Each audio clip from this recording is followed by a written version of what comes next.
Whether this is the first time you are listening to us or you're a returning listener, welcome to the 2020 podcast where hindsight is 2020 and the takes are 10 out of 10. My name is Jacob. The other person that you're going to hear from here in a minute is Drew. We are your hosts of today's show. If this is your first time checking us out, be sure to check us out on other platforms such as TikTok, YouTube, and Spotify, and give us a follow and subscribe on all platforms. I do appreciate you checking out today's show. Enjoy. So unlike last time, I'm not going to spoil it for the viewers on what exactly we're going to go through, but I do want to kind of call what we're kind of every single podcast every week, what I want to call the first section is the Sunday rundown. So we got Cowboys, Eagles, Rams, Ravens, and we're going to talk about the Chiefs game. So every podcast, I want to start it off by talking about Sunday football. That's what I want to run through. And then we're going to run through a bunch of other topics. Again, I'm not going to spoil it, but we do have a couple of fun things to talk about today.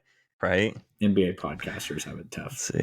All right, so let's just take it from the Cowboys versus Eagles. So Cowboys brought down the Eagles 33-13 at Sunday in Dallas. Very excited about it.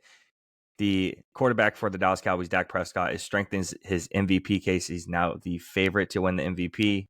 24 of 39 passing for 271 yards and 2 touchdowns for the win. And I think the biggest talked about person wasn't even the quarterback. I think it was the kicker out of everybody. For once, the kicker is getting some love. Brandon Aubrey continue his tear to start his career. 60-yard field goal and a 59-yard field goal, plus a 45-yard field goal, plus a 50-yard field goal. And he is the first NFL kicker to ever kick from 59 yards out twice in one game.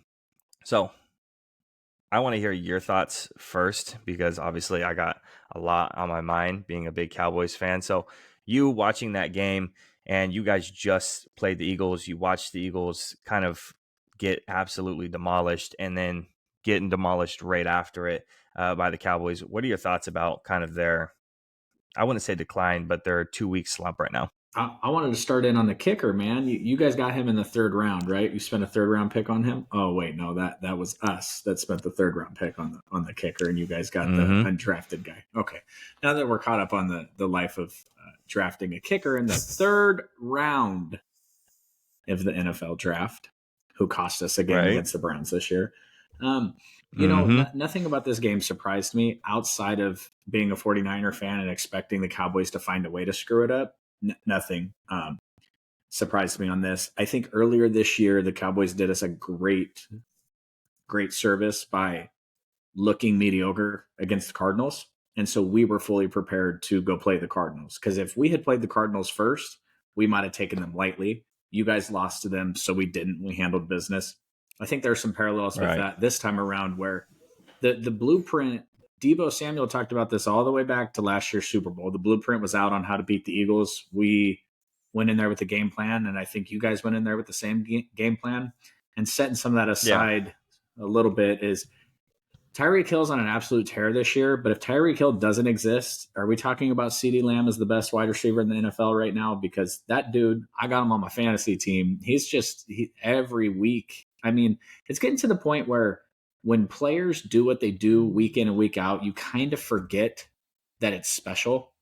You know, I was talking to a friend about, outside of Tyreek Hill, is CeeDee Lamb the offensive player of the year? And we got about 15 minutes in this conversation. And then he's like, what about Christian McCaffrey? And I was like, oh yeah, Christian McCaffrey is a baller. It's probably him. Because when you bring what you bring to the table, like Christian McCaffrey does, he rushes for 140 yards and a touchdown. We're just like, oh yeah, that's what he does. That's what CMC does. Kind of take it for granted. But as CeeDee Lamb's coming out, it's kind of like that Mike Evans conversation that we 100%. had last week, is you take a lot of that for granted, you know, and that's a year-to-year basis. But a week-to-week basis, it's like with CD, it's like, oh, he's the first NFL player to 10 catches, 120 yards, you know, with 3 straight games. And then it's, you know, he doesn't get the ESPN, Bleacher Report, House of Highlights coverage anymore. And you kind of do take a little bit of that for granted. If you're not being covered that often on those major sports apps, I think your hype dies down a little bit, especially if you're doing it continuously. Obviously, those guys always love to hype up certain players, right? They're always going to hype up Patrick Mahomes, and they're always going to hype up guys like, I mean, you guys got your love and your coverage this past week. I mean, just on that long Christian McCaffrey run. They took a look at Brandon Ayuk doing his blocking, and they took a look at Christian McCaffrey on his run, and they took a look at who was it? Oh, Brock Purdy somehow getting all the way down the field instantly. As soon as Christian McCaffrey got down, he was right there too. So if you're not getting love on those apps continuously, you're kind of just forgotten about, that you're even decent or good. It's like the NFC gets all the coverage on those apps, and you almost forget that the Ravens have 10 wins as well. You almost hear nothing about the AFC, I feel like, outside of Patrick Mahomes, or if Josh Allen does something really cool. You don't really hear a lot about it. There's a super interesting game coming up on Christmas. The Ravens are headed to Levi's to play the 49ers in what could be a potential, I know you don't want to hear this, but that's a potential Super Bowl matchup right now based off of what's going on in the AFC and Patrick Mahomes and the Chiefs and how mortal they look currently, and how the Bills are scary because they can fumble their way through the regular season and then turn it on come playoff time. I don't think anyone wants to play the Miami Dolphins in the playoffs, but I think that the top of the leaderboard right now in the NFC is much stronger than the AFC. And frankly, I would love to see what the betting line would be on the Cowboys coming to Levi's in the playoffs this year. And I imagine the 49ers will keep the points based because of the home team gets the 3 points. That's got to be it, though. 3-point favorite, I'd imagine, because the 49ers haven't played this Cowboys team.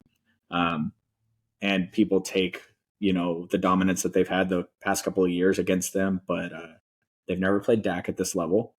They've never, I watch him every week waiting for him to turn back into a pumpkin. Like, all right, Dak, where are you at? We know you're out there. Right. And he's got a significant MVP case this year.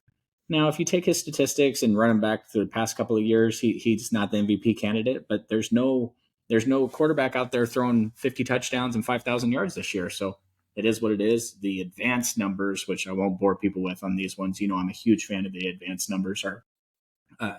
Everybody loves Brock Purdy and Dak Prescott right now. Brock Purdy might be the best downfield passer in the history of the NFL by the time the season's over, based off of some numbers, completion rate and air yards. And again, we won't go into that because it's boring. But it's shaping up to be very, very exciting. I have to tell you, I would love to see the Eagles again in the playoffs. They don't worry me at all. Don't really want to see the Cowboys. Right. I hope the Cowboys get the 5th seed and they have to go through the gauntlet, and the 49ers can waltz into the Super Bowl and focus on the AFC problem there, because the Eagles don't scare me. Obviously, the Lions don't scare me. Getting to the point where the Cowboys scare me. And it's been a long time since I said that. So they look awesome. I think this is super interesting because obviously this game had huge implications. It takes them from the 1st seed all the way down to the 5th seed very quickly, right? It takes the Eagles from 1st to 5th instantly. So huge implications just from the game alone, but also it puts you guys at 1st and then bumps us up a little bit as well. But Jalen Hurts went 18 of 27 for 197 yards in the loss. They trailed at halftime again for the 6th straight game.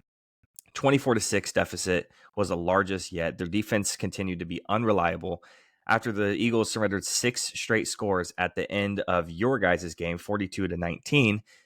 And that was at home against the Niners. The Cowboys scored 3 touchdowns and a field goal on the 4 first half possessions. So they just let it just roll and roll and roll and roll.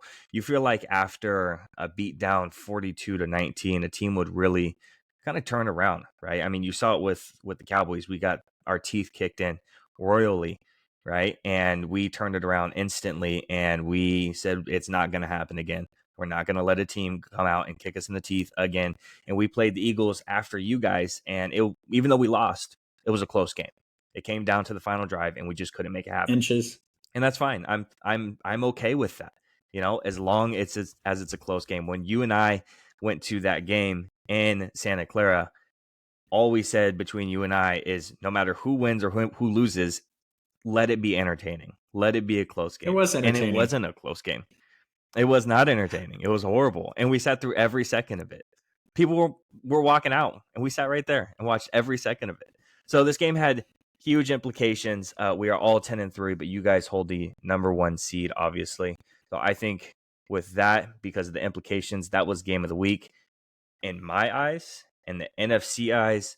But I think a lot of people are talking about this week is the Rams versus Ravens. You got one more thing on this? Just to again, didn't do my research. I should look this up, but it's my understanding, and maybe you know this or don't know this, but if the Eagles went out and the Cowboys went out, the Eagles have a non-conference loss to the Jets, I believe, and you guys have a conference loss to the Cardinals. So I believe if you guys went out and they went out, they actually take the division because you lost in conference and they lost out of conference.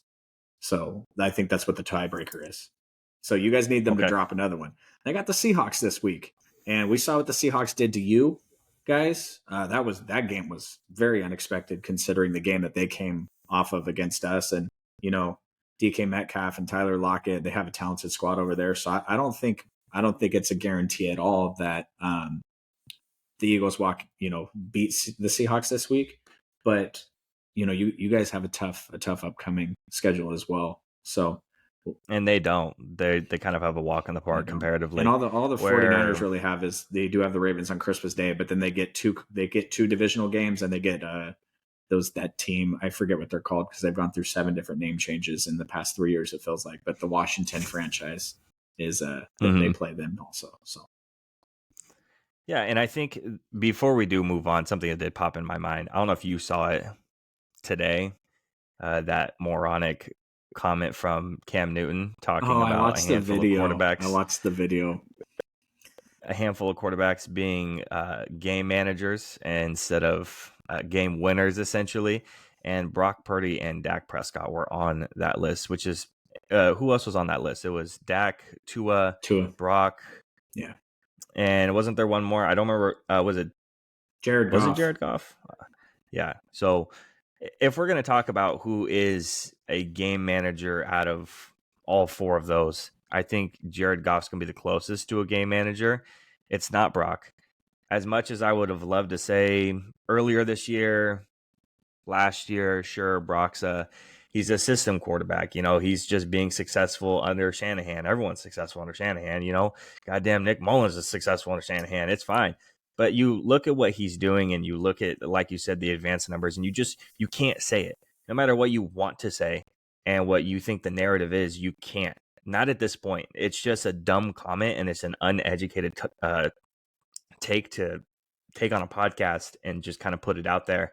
It's just not good, especially if you're Cam Newton. If you and I say something stupid, it don't even really matter. If Cam Newton goes out there and says something, it's getting clipped and it's getting posted over and over. And now you're talking about the top 2 MVP candidates being game managers. You're also talking about a quarterback that's making the comments. See, if it's Michael Irvin or it's Jerry Rice or it's Terrell Owens, any other position talking about it, but you're talking about Cam Newton as a quarterback. We know the statistics, what he had, and he's like, oh, no NFL teams called me in 2 years. It's because you got outplayed by Mac Jones, who's a trash can. And I just thought it was funny. To me, I do have to be honest with you. It's growing up in Sacramento, watching the Kings and not getting the respect that I want certain Kings players to have. Cam Newton's comments are just based off a guy that doesn't watch the game. You can't watch every single minute of the 49ers play football this year, especially if you watched every minute of Jimmy G quarterbacking this team. And you and me mentioned that Christian McCaffrey throw last week that he made where he wasn't open, then he was open. That was in the Super Bowl. We had that play in the Super Bowl. Jimmy G couldn't hit it. He makes plays the Deebo Samuel touchdown against the Seahawks was like Brock's 4th read on that play, but he sees my guy Jamal Adams standing flat-footed, and he ignores all the other reads. He knows that he's going to make that throw. And if you watch every minute of every 49er football game, there's no one in the world that says game manager. There's a couple of us that think this is too good to be true, just purely based off of his draft, where he was taking the draft. If we took this dude in the first, we'd be beating our chest. But you kind of keep waiting for him to turn back into a pumpkin, and he hasn't. I think, honestly, Brock Purdy is a baller. And, man, if he wins the MVP this year, which if you and I were going to make a bet, I think we'd both bet on Brock winning just based off of your guys' schedule and our schedule. It seems like he'd have a better chance of putting up the statistics he needs to win. If he wins the MVP and Right. we win a Super Bowl this year, the dude's going to get paid $60 million a year. That's just wild to me. So, yeah, I saw the Cam Newton clip. I didn't put much stock into it because Cam Newton's irrelevant. And I think he just got on a podcast and got his face in front of something that was going to, draw up some interest. And it's another reason why he's not getting calls from anybody. This is something I talked about with a coworker today. The reason why guys like Cam Newton, Colin Kaepernick, Tim Tebow, these guys are not starters. They're backups, right? And so why did they never get another opportunity just to be a backup? Oh, well, this guy's way better than this backup over here. Yeah, sure, absolutely his. But that backup over there doesn't go on podcasts, and he's not loud. He's not obnoxious because they're not used to being a starter, and they don't need to put themselves out there. They're not being interviewed by the media, but you guys are. And the thing is the minute that the starting quarterback is starting to play like a little bit wavering, it's immediately going to bring bad press to the team. You bring bad press to the team just because you were a starter. And the minute that quarterback isn't playing as well, it's going to bring bad press. And it's just not a good look. Well, and forget the media. Backup quarterbacks are to be seen, not heard. They're not supposed to create any type of wave. And taking the media out of it, look at Carson Wentz. That dude could not get a job this year until a team was absolutely desperate because they didn't want him in the locker room.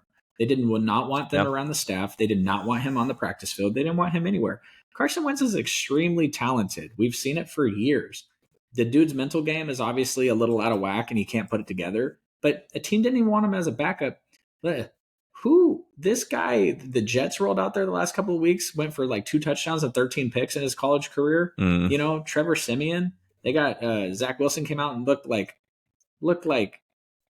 rookie Joe Burrow last week compared to these guys. And Zach Wilson has been terrible, and Carson Wentz couldn't get a job on that team. Look at Joe Flacco. Right. Joe Flacco, out of football. The 49ers last year, this has been reported, called Phillip Rivers to see if he'd be ready in time for the Super Bowl because they were unsure. He's popping out his 20,000th kid. Yeah, they were unsure about Josh Johnson moving forward, and Jimmy Garoppolo obviously didn't want to get ready or was injured or however that played out. But yeah, Carson Wentz, Colin Kaepernick, Tim Tebow, Cam Newton. It's just when you're a backup quarterback, we don't want to hear from you. You know who might get paid in this offseason? Sam Darnold, because some team will say, you know what, he sat in Kyle Shanahan's system all year. He learned. He kept his mouth shut. He played an entire quarter against the Cowboys. It happened with there was a quarterback that sat, I think it was behind maybe the Steelers. Was it Trubisky that got paid a year after sitting? Anyways, now I'm going off into a thought that I hadn't completed, but it just, when you're a backup quarterback, you can't do that kind of stuff. And that's why he's out of the league. Not to mention we saw him in his final year with the Patriots. And when your body quits on you and you're that type of player, Cam was dynamic. He was a game changer for sure. He took the game into his hands to win games. But you know what? So does Brock Purdy, because when it's 4th and 3 on on the opposing 42-yard line, and we would punt that ball in the previous years, and Kyle Shanahan not only doesn't run the ball, he puts it in Brock Purdy's hands to get that first down and salt away the game for us. That's not a game manager. That's a winner. Yeah. And that's, well, you heard it here first, folks. Whether it's 2013 or 2023, Joe Flacco is elite. Now, moving on to his previous team, the Ravens versus the Rams. So the Ravens became the second team to reach the double-digit victories in the first one in the AFC in the 2023 season. They defeated Matthew Stafford and the LA Rams, which still, even after this time, still feels a little bit weird to me. Still to say the LA Rams, just super strange. 37-31. Lamar Jackson moved to 10-0 against NFC opponents at home. He completed 24 out of 43 passes for 316 yards, 3 touchdowns, 1 interception, and then he also led the Ravens, of course, in rushing with 70 yards on 11 carries. OBJ was pretty efficient, 97 yards and a touchdown on 4 catches. Isaiah Likely, big fan of Isaiah Likely, 5 catches, 83 yards, and a touchdown. But I don't think anybody cares about that. I just think people care about it was an exciting game, and they care about that punt return. And the funny thing about that punt return is Wallace was only doing the punt returns because Devin Duvernay was out. The only reason why he was even returning punts is because Devin Duvernay was out. It's weird how in football weird things line up to where they only started this one particular game and did this one particular thing because of this one particular play. I mean, you can go back and say the same thing about Tom Brady, right? Tom Brady only touches the field because, Drew Bledsoe gets hit as hard as he did and he gets injured and Tom Brady touches the field for the first time and the rest is history, right? So this is just another one of those things. Wallace touches the field because Devin Duvernay is out with a back injury. It just John Harbaugh going and trusting him to make those plays is pretty incredible. Are there any more exciting plays in the NFL than special teams plays?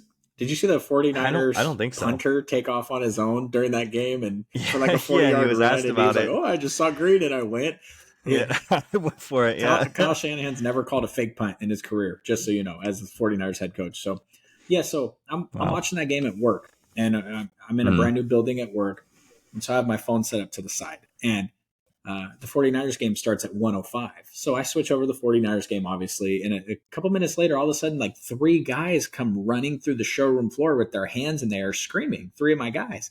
And so I look down at the 49er game, and Christian McCaffrey had just busted that 70-yard run, first play of the game. I was like, oh, wow, that's cool. They're excited for the Christian McCaffrey run, right? And then they came running into my office like, did you see that? Did you see that? Did you see that? I'm like, yeah, he got caught. It wasn't that exciting. What are you talking about? And then they left my office. It wasn't until about 10 minutes later that I got the rundown of what had happened on the punt return and saw it back. And I was like, that is in. But of course, it's the NFL, man. That's why we play the games. That's why we don't just, send the guys to the Super Bowl to decide everything. You got to play the games because stuff like that happens every week. And that's why it gets, 15 to 18 million viewers every week, while other sports can only draw, 1 to 2 million. So I think this season's really exciting because not only have we talked about how it's a weird season for quarterbacks, and that's why we can have the discussion about wide receivers or running backs winning the MVP, right? First time for a wide receiver maybe to ever win the MVP, or, first time since 2012 for a running back to get any type of real consideration. This was only the 4th NFL punt return for a touchdown in overtime ever. And this was the second, 2 of them for this season.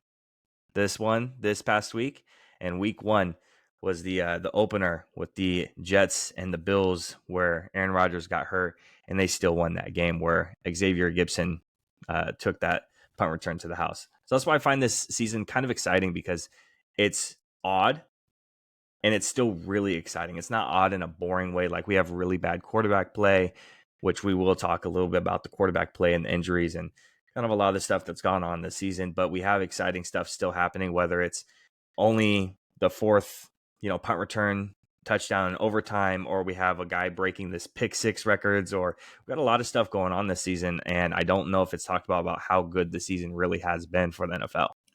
I will sum up the Ravens-Rams conversation with one thought on Lamar Jackson. I'm a big Lamar Jackson fan. I always have been. I argue with certain people about him all the time, about what I think he brings to the table. Lamar Jackson would probably be the league MVP this year, if not for the fact that so many of their games have been sewn up by halftime or midway through the third quarter that he just didn't need to put the stats on to win the game. If he had had more games that were close, like this past game, and the reason why I know this is because I've started him as my fantasy quarterback all year, and there's been times where by halftime the game's over, and part of his dynamic, play is his running game. By the time the first series or the third quarter is over, he's not running the football anymore because he doesn't need to. They're not pushing the ball. They're really just pounding the rock to win the game. So one side note on the Ravens and the potential threat that they bring to the Niners or the Cowboys or the Eagles, or I guess the Lions potentially in the Super Bowl, is that's a really good squad that's gone under the radar this year a lot, because so many of their games are just over. You don't get the eye-popping stats like you got last week. And, last week you got a Hall of Fame talent in Matt Stafford. And when you got Matt Stafford over there and he's healthy, games are never over. But you saw what Lamar Jackson could do if he needs to. And just too many times this year, he just hasn't needed to. So his statistics are pedestrian because, only a handful of his games has his play even mattered in the fourth quarter. So. Yeah, looking at the box scores for these games, they have a 25-9 victory over the Texans. They have a 28-3 victory over the Browns. They have a 24-16 victory over the Titans, a 38-6 victory over the Lions, 31-24 against the Cardinals, 37-3 against the Seahawks, 34-20 against the Bengals, 20-10 against the Chargers, and then obviously their last week as well, 37-31, which is a little bit closer. But we talked about it last week. Is you asked me if the Ravens actually do scare me, and this is why. If you look at those NFC teams specifically, how bad they're just beating them up, man. I mean, 38-6 on the Lions, and then what was the other one was bad? 37-3 against the Seahawks. I mean, we had a good game against the Seahawks, man, and they absolutely just beat them up. I mean, curb stomped them, threw them out, threw them in the trash, then went back to the dump to go get them and then beat them up again. So that's why they scare me, is because of what they do to the NFC. I don't know what Lamar Jackson has against the NFC teams specifically, but he really doesn't like them. I mean, one loss out of his entire career against NFC teams, and it was to the goddamn Giants. Well, hey, which anything can happen on Sunday. Lamar Jackson said, hey, you know what? I'm a superstar against the Cleveland Browns. I'm the best player on this field. I'm going to show you. And that game was over by halftime. And then the Cleveland Browns, shut the 49ers down and beat us because we missed a field goal at them. But Brock Purdy was absolutely terrible in that game. He led us in the fourth quarter all the way down to try to win it. But Lamar Jackson said, you know what, man? I'm an NFL MVP. I'm one of the best superstars in this league, and the Browns, you know what, we're going to wrap this up by halftime. So I'm with you. The same thing with the Seahawks thing. Like, I'm looking over there, and the 49ers have some history with Lamar Jackson, with the defense they run and the players they have, and it was not pretty last time. And the one thing about it is they're coming to Levi's, and the Super Bowl is in a warm climate, so you don't have to deal with the cold and his the 49ers defensive line, the Cowboys defensive line, the Eagles defensive line is very, very fast. And we're talking about deep, a lot of depth in that defensive line too. It's not like guys get tired. Yeah. That's why we have us three, our teams have the three best defensive lines, because they're deep defensive lines. They don't get tired. You don't see it's late in the season where other defensive lines and other defenses are getting tired by now. They're having a lot of injuries. We don't have that because we can rotate our guys in and out so often. We don't get a lot of that stuff. Well, we take Chase Young off the field and we put Randy Gregory on the field. So, I mean, yeah. The funny thing is like you're looking at the stats and it's like, oh, Randy Gregory has, 3 sacks since we traded for him. That's okay. And then you look at it, it's like, oh, he's got a pressure rating of 46% when he's on the field. Like, he's been incredible. Chase Young has been incredible, but that DN spot, it's Cleveland Farrell, Chase Young, Randy Gregory, and they just keep rotating. And then you can throw 3 guys at Nick Bosa. You can throw 3 guys at Micah Parsons if you want, but there's another dude over there that's an all-pro, Pro Bowler, potential Hall of Famer that's coming after you also. So The thing with Lamar is I think more so than in previous years, the 49ers, the Cowboys, they've played the games against Jalen Hurts. Now Lamar is faster, but prepared. Those 2 defenses are prepared if they run into. Of course, the Ravens might roll into Levi's on Christmas Day and ruin my Christmas and beat us by 21 points. But frankly, the way these teams are all playing right now is I think that the NFC Championship game is going to be your Super Bowl, and then the Super Bowl 2 weeks later is just going to be kind of a crowning the uncrowned at that point. But we'll see. That's why we play the games, and that's why we do this podcast, so I can say crazy shit like that, and then people can laugh at me later when the Bengals win the Super Bowl with Folsom High's Jake Browning. So, and we'll talk about the quarterbacks here in a minute, but I do want to move on to a quarterback that's very well known, multi MVP, multi Super Bowl winner, and out of character of the embarrassing, absolutely embarrassing, the way that Patrick Mahomes carried himself this past Sunday. It's gross. It's embarrassing. It's not a good look at all. So just a rundown, just for the people who don't know what we're talking about, which I don't know how you don't know what we're talking about. Go click on ESPN, go click on Bleacher Report, how's the highlight. It's on there. I guarantee you it's on there. So there was a pass late game, 1 minute left, I believe, about 1:20 roughly. Pass from Patrick Mahomes to Travis Kelce, which was then lateraled across the field to Kadarius Toney for a 49-yard score, called back by an offside penalty on Kadarius Toney himself. So Patrick Mahomes was extremely frustrated. He popped back on his feet, walked towards the Kansas City sideline, violently slamming his helmet on the bench. The veteran quarterback then turned to the sideline judge, started yelling about the controversial offsides call on the Chiefs that negated a touchdown on the final drive. Several Chiefs players attempted to hold back Mahomes while he yelled at the official, which continued for several moments as the final seconds ticked off the game clock, which then leaked into kind of, good game, good to see you, you're a great player type things between the quarterbacks and all the other players. All Patrick Mahomes did was bitch, whine, and complain about the call to Josh Allen, who wasn't even on the field at the time and had no control over it and was not the guy to complain to, and that's not the time to do it. And I know he has apologized for it, and same thing with Andy Reid. They've both apologized for it. But just a full quoted on the final drive. It's tough to swallow, not only from me and football in general, to take away greatness like that. For a guy like Travis to make a play like that, you want to see the guys on the field decide the game. They're human, they make mistakes, but every week we're talking about something. It's the call. Just in that moment, not for myself, to have a flag change the outcome of the game. I've never had offensive sides called. If it does, they warn you. There wasn't a warning the entire game, and then you make a call like that in the final minute. Another game, we're talking about the refs. It's not what we want for the NFL. It's not what we want for football, which there's a portion of that is incredibly true. We don't want the refs deciding the games. Obviously, the flip side to that is don't put yourself in a position where the refs can decide the games. That's the flip side to that one there. Now, the thing is, I don't know why this is controversial. Kadarius Toney's offsides. It's his job. It is not the ref's job to tell you are offsides. It is Kadarius Toney's job when he gets actually set. Look at the judge, point at him, and make sure that he is on sides, that he is not offsides in that moment. And now you will see a clip where he does run to the side and he's about to get set and he points, but he's not set yet. He's not set.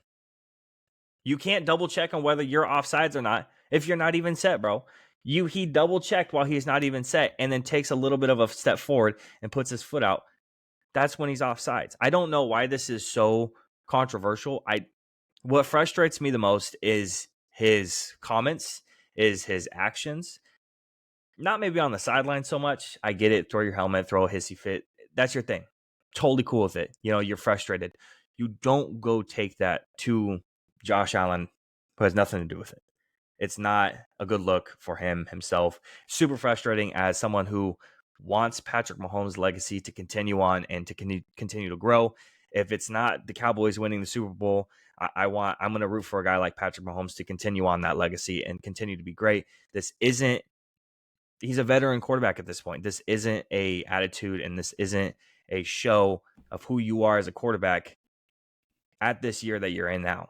It's just not a good look. Okay. A lot to unpack there. Mm-hmm. I think it's hysterical that it's Kadarius Toney again costing them a game. I think there was a bunch of clips from that game showing Kadarius Toney offsides a couple different times that they've shown. Mm-hmm. I think it was about 4 times. Before I continue, do you think that was planned, or did Travis Kelce just do that? Because he's done this before. I think he's done it, and he's talked about how he's done it before. So I don't know if you've ever seen him talk about some of the lateral plays that he's done in the past. He essentially just talks about how it wasn't something that he's planned before. Not that play, but some of his other lateral passes in the past. It wasn't planned, and where Andy Reid kind of looked at him and were Travis Kelce avoided the eye contact with him because he knew he probably did something he wasn't supposed to do. And Andy was just it was cool, and we're lucky it worked. And apparently he was going to do it again in another game. I think it was against the Chargers. He was going to do it again in another game, and he went and looked around, and then he kept it, but the ball was super unsecured. He was kind of looking around to toss it to somebody, and there was no one there to really toss it to. And then that's when Andy was yo, you can't do that. So it's something that wasn't planned. It's just something that he does. Okay. Yeah, I mean, it was definitely a cool play. NFL fans were robbed of an excellent play. And I have to be honest with you, when I was watching the game, I thought that Patrick was screaming at Kadarius Toney. Because he said, offensive offsides, that's bullshit. I was like, dang, he's letting this guy have it. This is the second game he's cost them. He's not happy. Found out later it was about the ref, which is ironic because Patrick Mahomes has benefited so much from BS calls. Like, and the superstars get it, but man, the thing about throwing the ball downfield is you can do an incomplete, you could do an interception, you could do a complete, or you can do a flag. So 50% of the outcomes benefit the offense, and that happens a lot. And credit to Patrick Mahomes for testing the defense by making the throw. It leads to things like that. But they have been benefited so many times. Just the last week where he wasn't even out of bounds yet. They gave him that free 15 yards on a roughing the passer, a late hit, and then the Hail Mary, they don't make the call, which they never do. A side note to this, man, is we just talked about last week how Sean McDermott was not getting fired. Kadarius Toney might have saved that man's job, because if they had lost on that play, if the Bills had lost to the Chiefs on that play, oof. But then I did see in the locker room afterwards, the players were all, "We got your back, we got your back, we got your back." That doesn't seem like a coach that's lost his locker room. So I'll stick with my take from last week that he's not going anywhere after the season. Yeah, I think it was pretty embarrassing, but it also speaks to the amount of what Patrick Mahomes has had to put into this season, because his skill players are just nowhere to be found. And we're coming up on an interesting offseason. Mike Evans is a free agent, and the 49ers have a decision to make. I don't think they want to trade Brandon Ayuk to the Kansas City Chiefs, but if you don't think the Kansas City Chiefs would throw a first-round pick at the 49ers for Brandon Ayuk in a heartbeat, and then that dude's probably a 1,600-yard wide receiver over there in Kansas City. So they're going to have to figure something out to get that dude some help, because it's just Travis Kelce is getting to that point where he is not going to be the difference maker on that team anymore. And they let Tyreek Hill go to keep Chris Jones, and they won a Super Bowl. So that worked. We can't go back and say, oh, they should have kept Tyreek Hill. No, they won after they got rid of him. It's the same thing. The Rams look awful, but they traded for Matt Stafford and they won a Super Bowl. So it worked, But they got to get that dude some help. And I think it was a lot of frustration in the moment. You put a play together, you're battling, and it's pretty uncharacteristic for him. So not something that I'm going to hold against him. But I just thought it was kind of ironic, especially once I found out that he was talking to the refs. And then I saw the clip with him and Josh Allen there. And I'm just like, bro, like he's already got the problem where he looks like he's like a whiny bitch most of the time. When you see him, he's like walking off the field. He's like, and I get it. And he's great. And we all know he's great. Yeah. We 21 points in 5 minutes in the Super Bowl, yada, yada, yada. But yeah, bad look for him.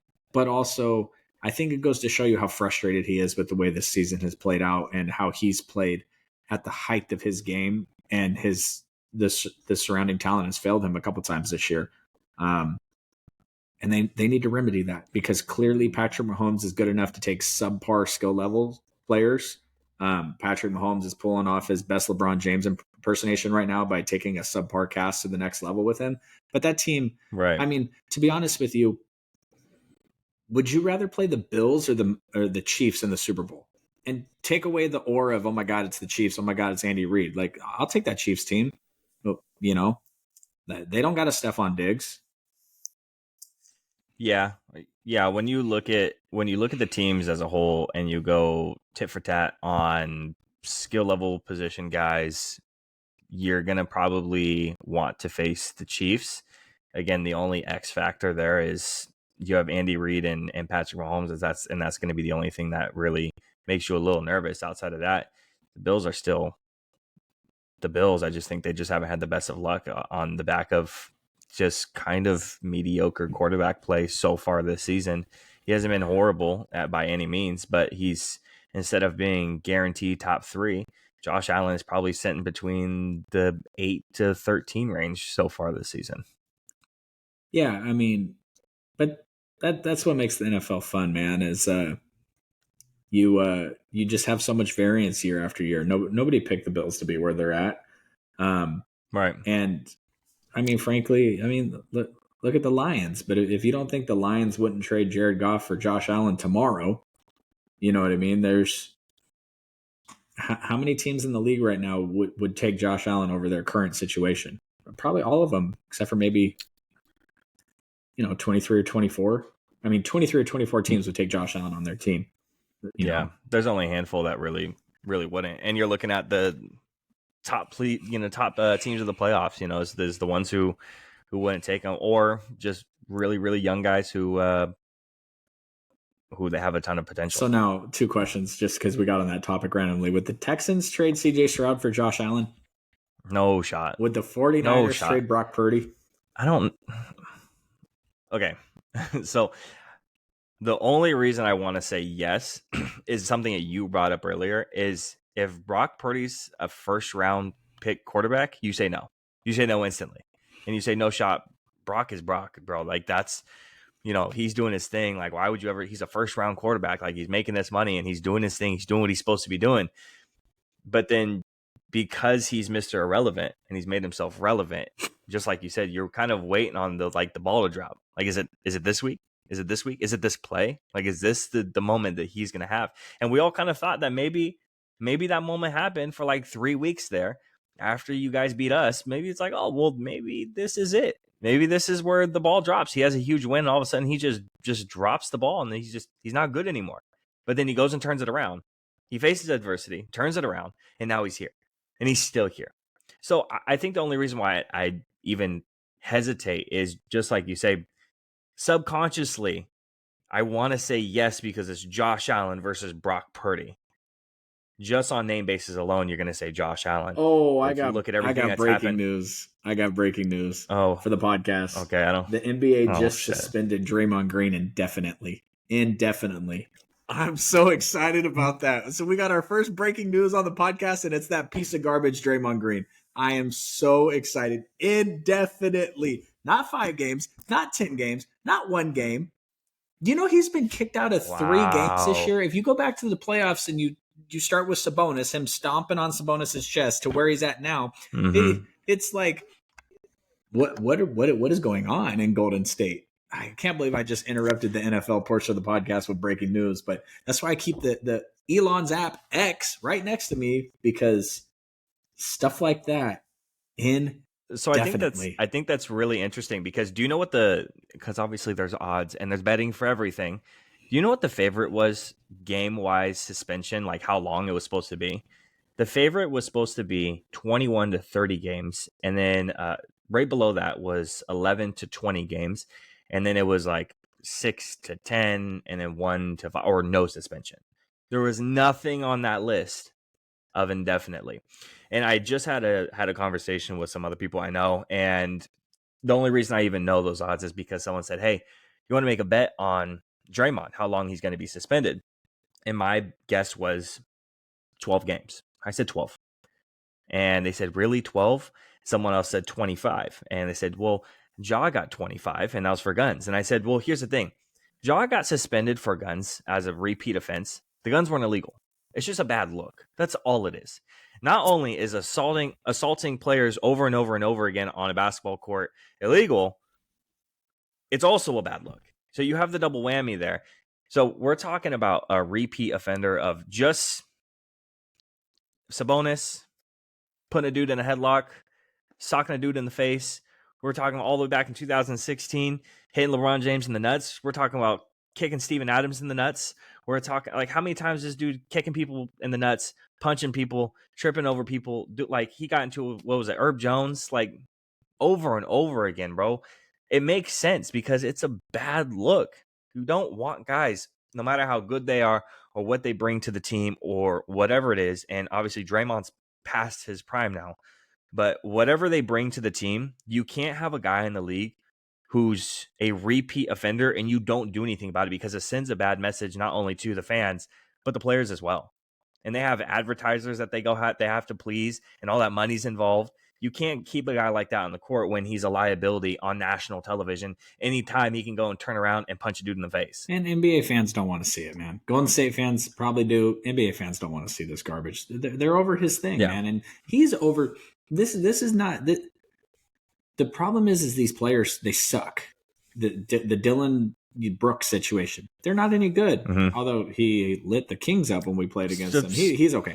But you get what I'm saying? Dylan Brooks this season's actually pretty good. Yeah. The NBA fans don't want to see this. And I'm super excited that I got to bring us probably what's going to be our most watched clip of our new podcast by freaking out over that. And I kind of hijacked our NFL segment there. But no, that's totally okay. That's getting clipped tonight. NBA fans do not want to see it, man. They just don't. And the thing is last week when the Dre Greenlaw thing happened, and somebody said, yo, Dre Greenlaw is just Draymond Green for the 49ers. I kind of sat back and Draymond Greenlaw. I thought about that, and I was like, you know what?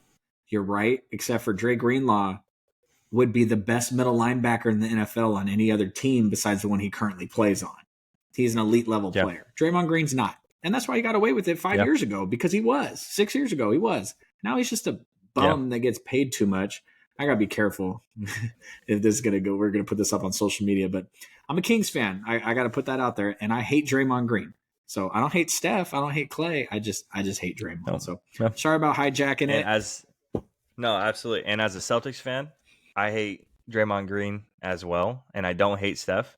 I don't really care about Clay. He's a waste of time at this point. It's not even worth talking about. But yeah, that was excellent. Yeah, it was. But let's spin it back. So let's move on from Patrick Mahomes and the Chiefs, and let's just talk about quarterbacks in general. Okay. So when it comes to quarterbacks in the playoffs, you're talking about the highest level of competition in football on planet Earth.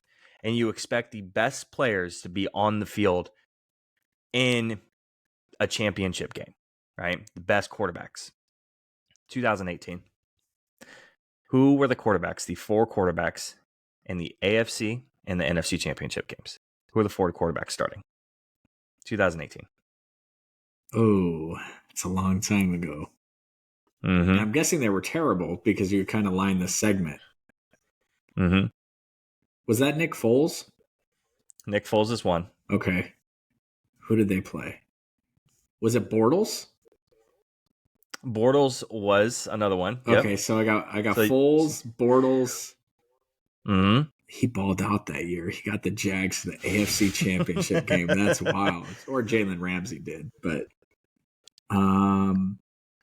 you have one outlier here. Was it Brady? Brady. Okay, Brady. Yep. And then now you have Bortles, Foles, and then you have the other NFC. So he was not a great quarterback, huh? There may have been a particular miracle that year.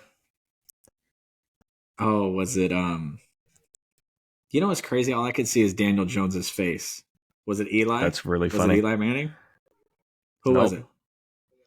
Case Keenum. Oh man, he balled out that year too, though. Mm-hmm. So in a couple of those cases, those were really, really great years. The Nick Foles thing was crazy, but Case Keenum, like we thought, man, he could get a contract after this. Same thing with Blake Bortles. It's like, oh man, they found their quarterback. Is Bortles even in the league anymore? No, he's not. So, you expect the highest level of quarterback play to be in here. So now, as it stands, we're not going to do 2019, of the 7, right? All right, good. 4 of the 7 qualifying AFC teams are on backup quarterbacks. So 4 of the 7 qualifying AFC playoff teams, backup quarterbacks. So the 7th seed Colts are playing Gardner Minshew right now. Yep, for the remainder of the season, because obviously Anthony Richardson was shelved because of his shoulder surgery. The 6th seed Browns are playing the elite Joe Flacco. Elite. He is, elite, right? So then obviously Deshaun Watson also has a shoulder injury. And then Dorian Thompson-Robinson, concussion. Yeah, right. And then PJ Walker just sucks. So we're talking about not the first, not the second, not the third, but the 4th option coming off of the streets and then coming and playing, right? And shout out to Joe. Staying ready, baby. Stay ready. We're talking about backup quarterback still. And then the 5th seed Steelers, we have Kenny Pickett being injured, but it doesn't matter. Kenny Pickett sucks anyways, but he has an ankle injury, and now we're starting Mitch Trubisky. Who sucks more? And then now we have the Jags are going to be moving forward with CJ Beathard because of the injury to Trevor Lawrence. My guy. where Walker Little stepped on his foot. And then we also have the 8th seed looking in, CJ Stroud, who is in concussion protocol. Right now, as it stands, rumor is he's about 60-40 to not play. So that's kind of where he stands right now as of December 13th. And then we have the 10th seed Bengals being led by Drew's favorite player in the league. Folsom High School's own Jake Browning. And then and if we're going to look at the other side as well, the NFC is has the 6th seed of Josh Dobbs, obviously being benched now. Nick Mullins leading the Vikings to that 6th seed as it currently. So 5 of the 14 playoff teams this season, if we're in today, they have backup passers. Considering the Super Bowl odds before the season even started, we have the 4th likeliest to make the playoffs was the Bengals, but Joe Burrow being out. And then we have the Jets being tied for 7th, and then Aaron Rodgers goes out and he blows out his Achilles on the first play. Everyone wants to watch, right, Burrow and Lawrence on Monday Night Football.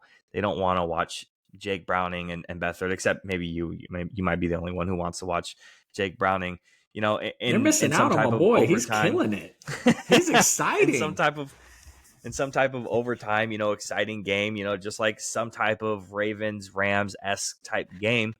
But we don't get that. We're robbed because of injuries this year. And it's really disappointing. And I know there's a big discussion around turf and versus, grass. And not all of it's having to do with that. A lot of them are shoulder injuries like Anthony Richardson and Deshaun Watson. But then there's some other freak accident plays like Trevor Lawrence. We've seen a lot of injuries this year, season-ending injuries this year in general.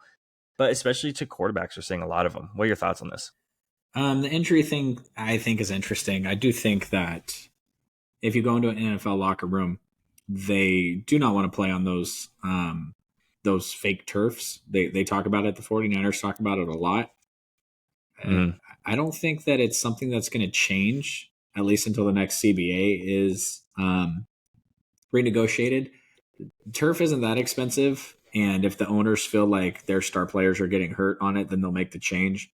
But I think it all comes back to the conditioning of their bodies and the practice, and they don't practice like they used to. And I also think it's you pay these players so much money now that nobody's cutting their finger off on the sideline to get back into the game. And Right. There's a lot of the older generation that'll tell you the players just aren't as tough as they used to be. But with the concussion protocols and where they're at, and teams understanding that one game doesn't, if Brock Purdy sprains his ankle and we have 3 of our 4 remaining games against the Cardinals, the Rams, and the Commanders, Sam Darnold can't win us those games. He probably could, Yeah. If Trent Williams kind of gets hurt a little bit, like I think teams are just so much more cautious now because of the amount of money. I saw a thing that like what NFL teams were originally bought for. And there was like, I don't know if the Steelers or something were bought for like $500 back in the 30s or something like that. Like these teams are all $10 billion franchises, I don't even know. The next team that came up for sale would be $7, $8, $9 billion. And everybody says that the Cowboys are valued at the highest. There's not even a value on the Cowboys because there's only like 3 people in the world that could afford to buy them.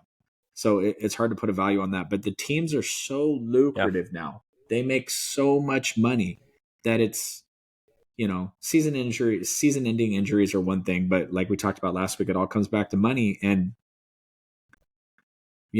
teams don't want to put their star players out there if they're not 100% healthy because, it's the team being out there and winning the game is just as important as the player being out there and selling the jersey. Don't let anyone kid you that it's all comes down to the money figure, And people are watching the ratings on Jake Browning's game are just like the same amount of ratings. Maybe not a 49ers Cowboys playoff game. The NFL would cut off its left arm to have the 49ers Cowboys play every year in the playoffs. But it all just comes down to money. And part of that money is those players not getting hurt in training camp. So they don't practice as much anymore and their bodies aren't conditioned. Look at Nick Bosa. Nick Bosa had a terrible first month of the season once he finally got into camp. And now he's averaging 1.5 sacks every single game since like week 5, you know? So it's just one of those things. I think something to consider too is the whole players these days are soft, and the whole hypothetical about, hey, Brock's going to be out for the next couple of games. What are we going to do? You're not going to go out in there and play him. I think the difference, and I think a really good look at this too, is one is the medical science nowadays can prolong your career a very, very long time now compared to before. Before, of course, you're going to go play hurt because, I mean, shit, you only got like maybe 8 years, if that, in the league. I mean, you might have 6 or 7. Now you got a lot longer in the league because of the safety concerns, because of the medical science. And a good way to look at it now, too, on top of that, is how old are some of these players that are getting injured, right? If you look at Anthony Richardson, or if let's say Brock got hurt, you're shutting those guys down for the season. If particularly Brock, you're shutting him down and you're letting him come back in the playoffs, and he's going to play. He's going to play healthy, right? You're shutting Anthony Richardson's going to shut himself down. It's not like he made that decision by himself. He had consultations with his own agent and with doctors and with the team, and he shut himself down. He said, I'm going to have the surgery. I'm going to shut myself down. Because why? Because he's young and he has a long career ahead of him, hopefully. And then you go and you look at the flip side of an older guy who maybe doesn't have a lot of time. He has maybe a couple of seasons left in him, and he wants to go out there and play next week in Aaron Rodgers, right? Bro just blew out his Achilles not that long ago, it felt like, and now he wants to come play. It just doesn't happen. But he wants to push himself out there because I see it every single time that I see the post on ESPN. People are like, why? What's the point? What's the point? What's the point? It's kind of unprecedented to see a guy that old have that significant of an injury and then still want to come back and play the very next year, or in this case, the same year. He doesn't have that much longer left. And if the Jets even have the tiniest of possibilities to make it to the playoffs, Aaron Rodgers gives them that best opportunity to make the playoffs. He's going to want to play. All these other younger guys, it's not because they're soft. It's because they got a long career ahead of them, man. I mean, Brock, we're talking about Brock has like a 10, 12, 13-year career ahead of the dude. Like, he's not done. He has a long time ahead. If he gets hurt now, we're not going to go ahead and risk it just because, we don't want him to be seen as soft. Like, he's going to play through the injury because he's a tough dude. Congratulations. Now he risked that high ankle sprain injury to go ahead and plague him for the next 10 years. And now you guys can't make the playoffs because he's always injured because he risked it the one time. That's kind of where I stand on that. I also think that when you drag it back to the business side of the football team is what fans don't understand is owners are not fans. Like, they're not fanatics like we are. Like, we don't live and die by. Jerry Jones would never admit this, but if the Cowboys make it to the NFC Championship game, that's a win for him because he just made a crap ton of money. Every owner wants to win the Super Bowl.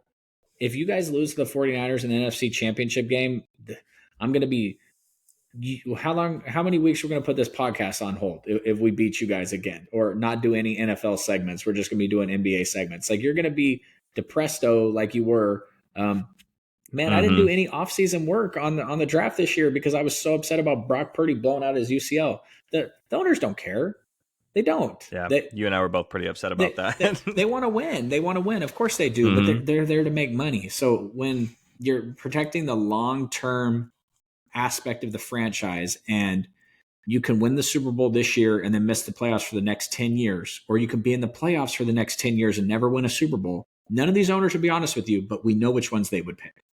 We know which one they would pick. They would pick the playoffs for the next 10 years. So you got to protect the long-term outlook of the franchise.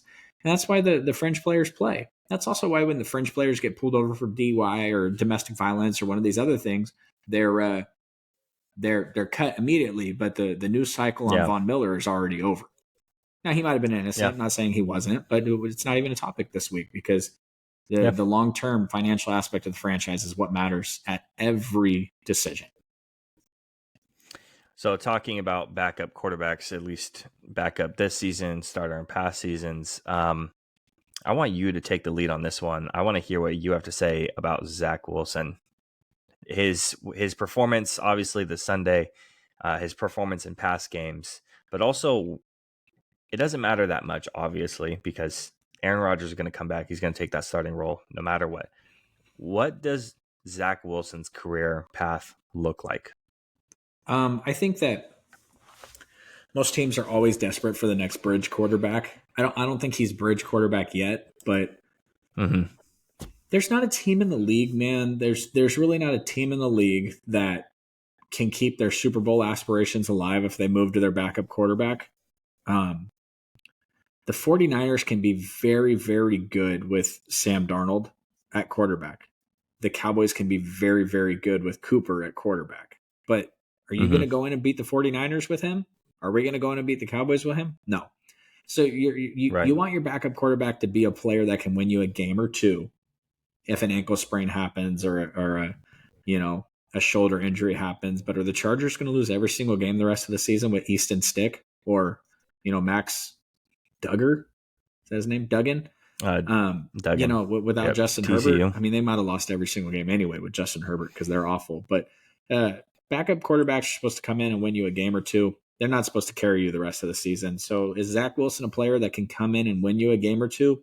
Absolutely. I think honestly, if he had spent all season sitting behind Aaron Rodgers and then he'd spent all next season sitting behind Aaron Rodgers, somebody would have picked him up and given him a shot as a starter. And the thing about it is he played awful earlier this year, but you also see that it can get worse. Playing quarterback in the NFL is extremely hard. And, Zach Wilson's been through a lot of ups and downs over there. I wouldn't say his career is over, but I think he has a couple of years in front of him of sitting on the bench.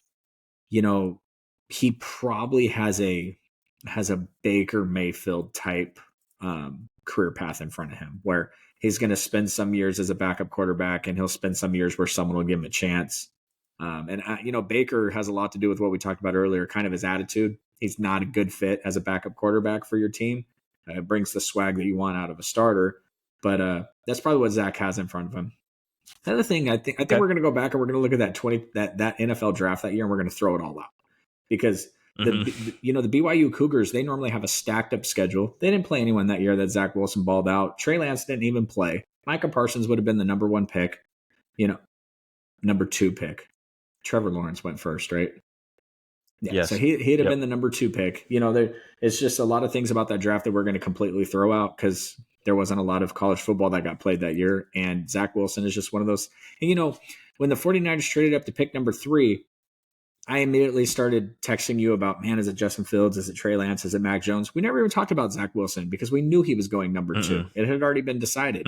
So it's just one of those things going back on that. I think he could be in the league for a long time because he has the talent to win you a game or two. But I think we've seen over the course of a season, he has his faults because the Jets are talented enough to win.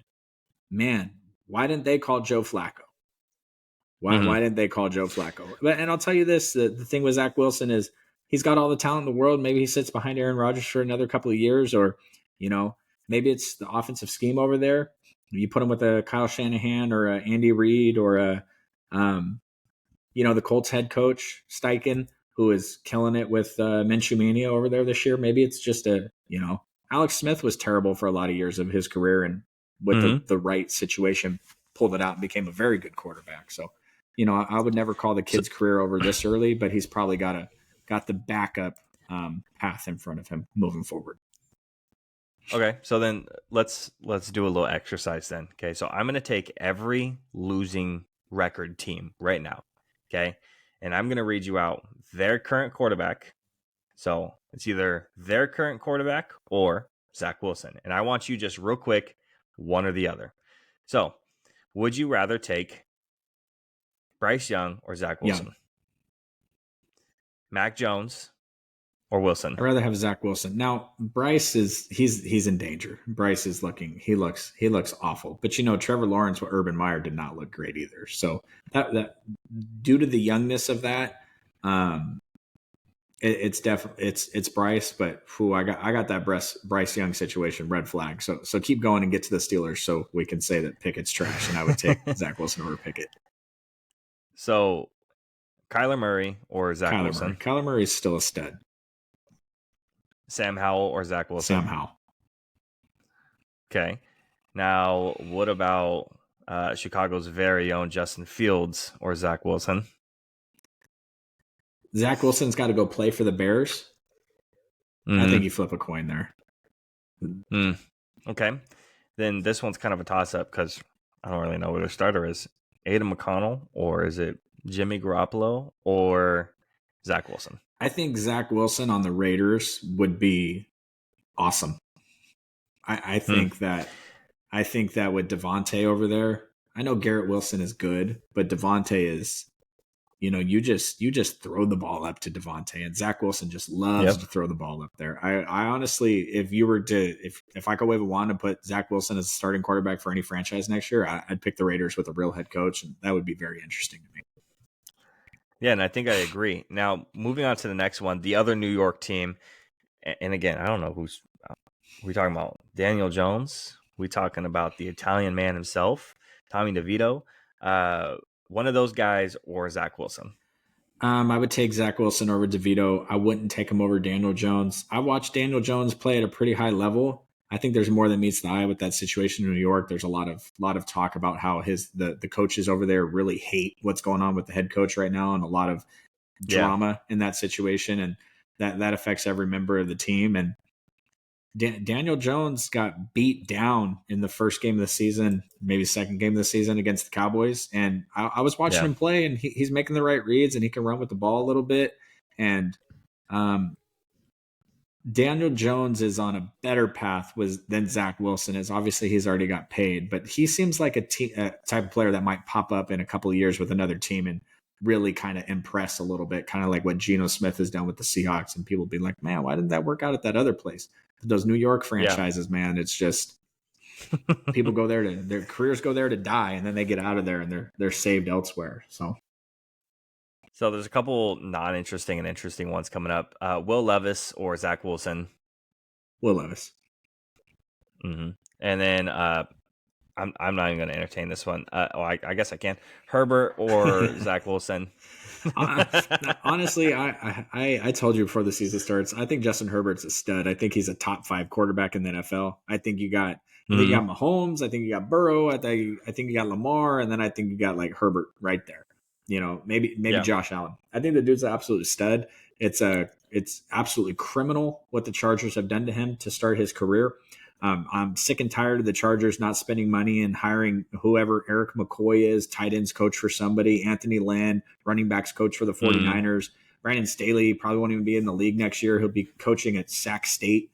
It's absolutely criminal what they've done to that kid, especially since they have so much talent on that team. Like, I think the last 10 years, I've said every year, man, Chargers really deep this year. So, yeah, obviously I'm not taking Zach Wilson over Justin Herbert. I think Justin Herbert's a stud. I think he's a future NFL MVP.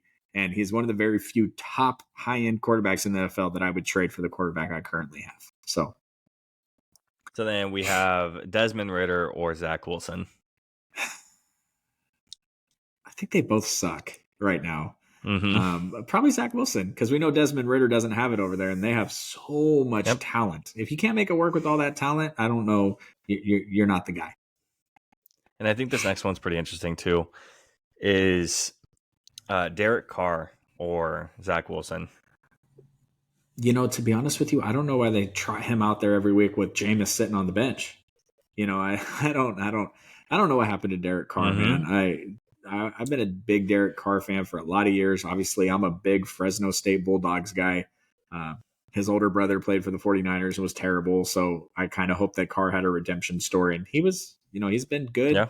And his years that he wasn't good, you just go, oh, that's the Raiders. The Raiders can't get anything right. But he's been absolutely terrible for the Saints this year. And it's not like they hired him. Yeah. It's not like they signed him to a 1-year contract. You know what I mean? He got paid a little bit of money, which, so did Jimmy Garoppolo. There's a lot of interesting things this offseason coming up with quarterbacks in terms of these teams and if they're gonna run it back with their current situation. I'd probably take Derek Carr over Zach Wilson just because of the experience, and they don't really have much. Man, the Saints are just maybe one of the most boring franchises in the NFL. You got all that offensive talent over there, and I don't think, for the life of me, I don't know if I can think of one Saints highlight this year. except for the Jameis Winston. He comes in right away and throws the pick, and the pick is dropped and it's caught, and they run it in for the touchdown or whatever that play was as soon as he came in. That's probably the one highlight I could think of, but nothing involving Derek Carr. I see more Jameis Winston on the sideline hyping up Derek Carr or rapping to Derek Carr or doing some type of pregame speech or something than I do actual New Orleans highlights. Only a couple more losing record teams, but I think there's only one that's kind of interesting, and it's you taking Zach Wilson or Baker Mayfield? Baker. Yeah. And the rest of them aren't super interesting. You got Green Bay, you got Seattle, you got LA. I don't think there's anything super interesting there. That's the rest of the losing records. But yeah, I don't think I really disagree with you too much. New England, I think, is a definite swap. I'll take Zach on New England. I'll take Zach on Vegas. And I think when we were talking about it, I think that feels the best. When we were talking about it and we had the conversation right there, I think Zach Wilson to Vegas probably feels the best to me. Now, don't get me wrong. I like the idea of Zach Wilson hucking it up to Mike Evans because Johnny Manziel made a college career out of that. But I don't know if Mike Evans is on the Buccaneers moving forward. So, right. I think it depends a lot, not to segue into Mike Evans here because we did this last week, but it depends on what he wants his legacy to be, because he may be, he's going to be one of the greatest wide receivers of all time when he's done, statistically wise. And if he straps him up with the Buccaneers for all those years, you become a legend for the Tampa Bay organization. But Tampa Bay is not really, it's not like you're a legend for the Cowboys. You're not a legend for the Raiders. You're not a legend for the Steelers. So we'll see. I think there's going to be a lot of competition for his services. And if he's not wearing a Kansas City Chiefs uniform next year, I'd be kind of surprised. I hope not. Okay. Oh God, what is this? Okay, great. All right, now moving on to our next topic, which is going to be the Minnesota Vikings, Josh Dobbs, and Justin Jefferson, and kind of that whole game just all rolled in one. If people didn't watch that game, totally understand. I don't think anybody really wanted to watch that game, mainly because there were 17 punts between the two teams, and they ended up being the first 3-0 game since 2007, and just the second was such final score in the past 30 years. The big couple of things here is, one, I don't know where the Vikings really stand after this season. I'm not sure where they're really at. Secondly, the Josh Dobbs experiment is kind of over at this point. Unfortunately, Fumbled the bag. It's pretty cool. The Pastronaut was super dope. Now he's just the astronaut. And the other thing here is Justin Jefferson. He was sent to the hospital for his chest after a big hit. First game back and missing 2 months with a hamstring injury. And then on top of that, it's just more injuries. They were already without the starting right tackle, Ed Ingram, who was inactive with a hip injury. They also lost the right tackle, Brian O'Neill, in the second quarter to an ankle injury. And then they lost the left guard, Dalton Reisner, who limped off the field. He did return, but then running back Alexander Madison did not return from an ankle injury in the third quarter. And then wide receiver Jalen Naylor also left the game with a suspected concussion. So injuries on injuries on injuries. I think the future of this team, between the whole team, Josh Dobbs, and Justin Jefferson, is an interesting topic. I'm not sure where the team is as a whole. I think we're starting to see kind of a decline to where the Vikings are going to be kind of a bottom feeder team for maybe the next couple of years. I think we're looking at Josh Dobbs getting a contract somewhere as a backup, not as large as maybe we thought it was going to be, but he's going to be a backup somewhere. He's just going to be the journeyman, maybe with a little bit more faith under his belt, but still just a journeyman. And then the last thing is the Vikings are going to lose another star wide receiver. Randy Moss, Stephon Diggs, Justin Jefferson. I don't know if he's staying. I don't know if he wants to stay. And with how the team is going and the decline that they're experiencing, I don't know if there's really a big shot there. They made it pretty clear coming into the season that this was Kirk Cousins' last season with the team. Just from listening to the early, we had the game against them early on, and Kirk Cousins was balling out. The injury is super unfortunate for him because I think he was in line to get paid. Big, yeah. Listening to the podcast and speaking to some Minnesota Vikings friends that I have, this was his last season with the team. I'm not exactly sure what their plan at the time was. They were shopping their pass rusher, Daniil Hunter, at the deadline. Justin Jefferson wasn't up for grabs, but at the time. But I don't know how he'd want to stay or why you'd keep him at this point with their situation going forward. As far as Josh Dobbs goes, I think he qualifies for the type of player. Can he win you a game or two? Yes, he can. Absolutely. Is he going to carry your team to the playoffs? No, I don't think so. Right. Nick Mullins is a poor man's Brock Purdy, a poor man's Jimmy Garoppolo. He 49ers legend, bro. Yeah, there's a very, very exciting statistic about him with the most passing yards in NFL history through the first 16 games of a career or something, which just goes to show you two things. Kyle Shanahan's a genius, and the 49ers were losing big in a lot of those games because they were throwing the shit out of that football. The Vikings are, there's bottom feeders every year. I'm not exactly sure what their game plan for reboosting that franchise is. It's been a long time since they've had a franchise quarterback. I'm not going to count Kirk Cousins because he was brought in. He kind of transformed into what he is now there a little bit, but this team isn't going to be drafting high enough for one of the big two guys. And I'm of the mindset that we'll obviously get into our off-season draft rankings, but when you have a Bo Nix or a Michael Penix or something, they're not transforming a franchise. They need to go to a franchise that's already on its way. Much like, I'm not going to say the Houston Texans because CJ Stroud has just balled out this year, but I'm not sure what the future for the Vikings is. Again, it all comes down to, I think the ownership would like to be in the playoffs. It's not the most competitive division in the world year in and year out, but it's just one of those things where not every team can be vying for the top spot. And sometimes with certain owners, their ownership is interesting. They got some interesting things going on there. They got a good young coach.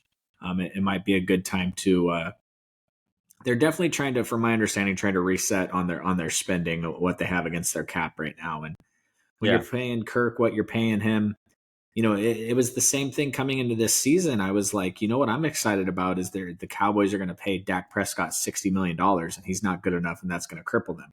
Well, that takes Darn Age pretty badly this year based off of how he's playing. But anytime you're in the $40-50 million with what you're paying a quarterback, the rest of your team has to be really, really good. And the Vikings just do not qualify for that statement. So I'm not sure what their game plan is going forward, but I imagine they're going to be the low end of the league for the next couple of years unless lightning strikes in a bottle and one of these late first round, early second round QBs turns out to be the truth. Yeah, and the thing is it feels like the entire league is either 7-6 or 6-7. I don't know if you realize this. 30 teams today are still mathematically in the race for the playoffs. 30 out of 32 teams are in the race. I think the league wants that, though. So, yeah, no, absolutely. So they're 7-6. They have one of the 3 wild card spots in the NFC playoff race, and Detroit just lost to the Bears. Typical. And they're only within 2 games of the Lions now.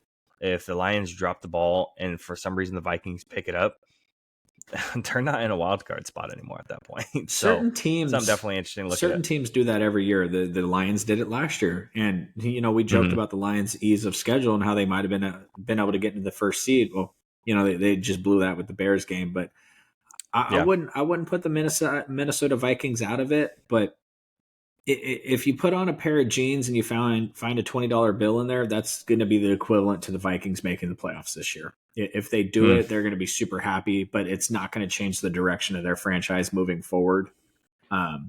It's just not what's in the cards for them in terms of how they want to spend. And there's a lot of new ownership that's come into the NFL in the past couple of years where these owners are there to make money, whereas some of these old school owners aren't. They just want to win. But a lot of these new owners that have purchased in, they got a very expensive stadium out there in Minnesota. a lot of these new ownerships group moving forward are there to make money because NFL Yeah, franchises have turned into money making machines. And, for you look at sure. the Carolina Panthers and the Denver Broncos, although they got an interesting situation going on over there. I don't know if we've talked about them yet on any of the podcasts, but Not yet. If they continue on, it's going to have to be one of the top I things. think the Vikings are going to try to shed payroll and get back to a point where they can try to compete for the wild card every year and remain profitable, because I believe that's what the Minnesota Vikings ownership group wants moving forward, is to make money. So Is it fair to call the Steelers the AFC Vikings at this point? I mean, moving into them, it's they're in an interesting spot too, right?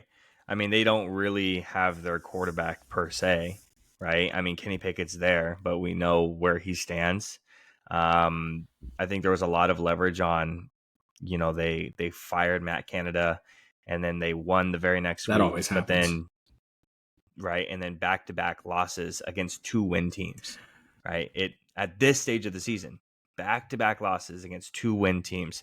It nobody wants it to lose against two win teams at all in the NFL, but for the Steelers, I feel like it's almost unacceptable at this point. It falls kind of really below expectations when you go and you fire your offensive coordinator and you're expecting better things, and then you get a win, and then back to back you lose against two of the worst teams in the league. It's incredibly frustrating for Steelers fans. I know it is.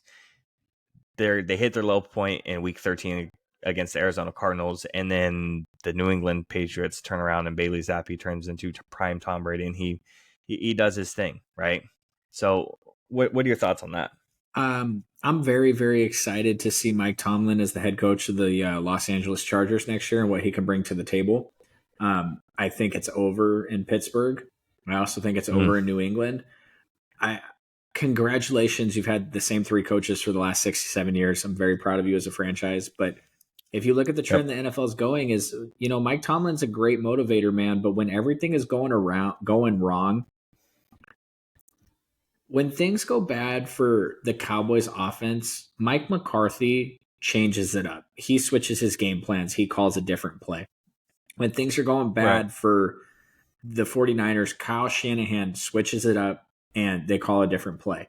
And I don't know if we talked about this last week or not, but the CEO head coaches, the head coaches that don't call plays, it's a dying trend in the NFL. And if you don't think you couldn't Calm, rah yeah, guys. if you don't think you could ask the Eagles secretly if they'd rather kept Shane Steichen last year over Nick Sirianni, I know what the answer is. They'd rather have Sirianni. Look what he's doing this year. And Yeah. um, not Sirianni. They'd rather have Steichen. I was gonna say it's a little Yeah, weird. they'd rather have Steichen. Look what he's doing. He directly controls the game.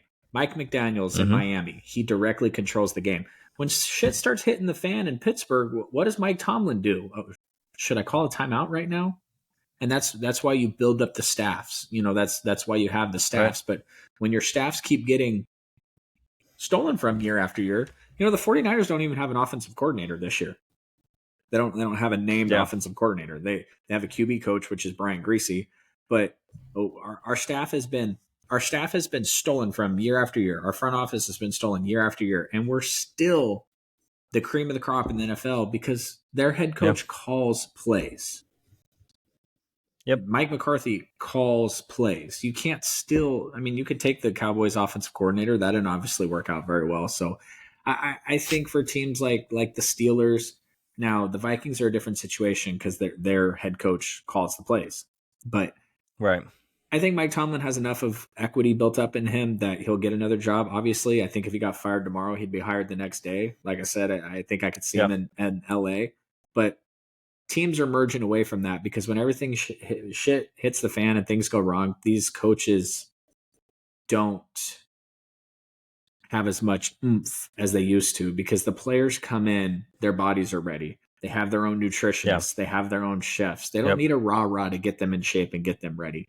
And I'm not exactly sure what, after 15, 18 years, however long he's been there, what he brings to the table anymore. He didn't fire Canada to take over play calling duty. It's just one of those Yeah. situations. I'm not sure when things are going wrong for them And, he said when they drafted Pickett, he was super excited to start his legacy over with building up a quarterback. And, they drafted wrong. You can't take that player in the first round. He's not a first round player. But Right. I just think when you have two of the back-to-back, the worst losses that the Steelers have probably had in terms of the record and the games, I'm not exactly sure what's left for him over there in Pittsburgh. And when you lose a locker room, I think that's, especially for like a coach like Tomlin, you lose the team. You're done, right? Mark Cobley, he is a senior writer for The Athletic. He covers the Steelers. He's actually pretty close with the team. He's been close with them for many years. He's been quoted as saying, I guess what's a little bit troublesome is the players, the organization, this group of guys, they don't seem to be as tight. They don't seem to be as interested as in years past. I think the one thing that Mike Tomlin is always taken away of is, no losing record. But is it really impressive when now, last couple of years, we're just talking about mediocrity, right? Would you want a losing record where you can tank, or do you want to be in the purgatory of the NFL and you can never change because you don't have a high enough draft pick and nobody wants to go over there because everybody's just mediocre? Where would you rather be? Would you rather be the Chicago Bears or the Steelers, where you have lots of draft capital, a lot of cap space, or would you rather be middle of the pack and you can't really do anything with it?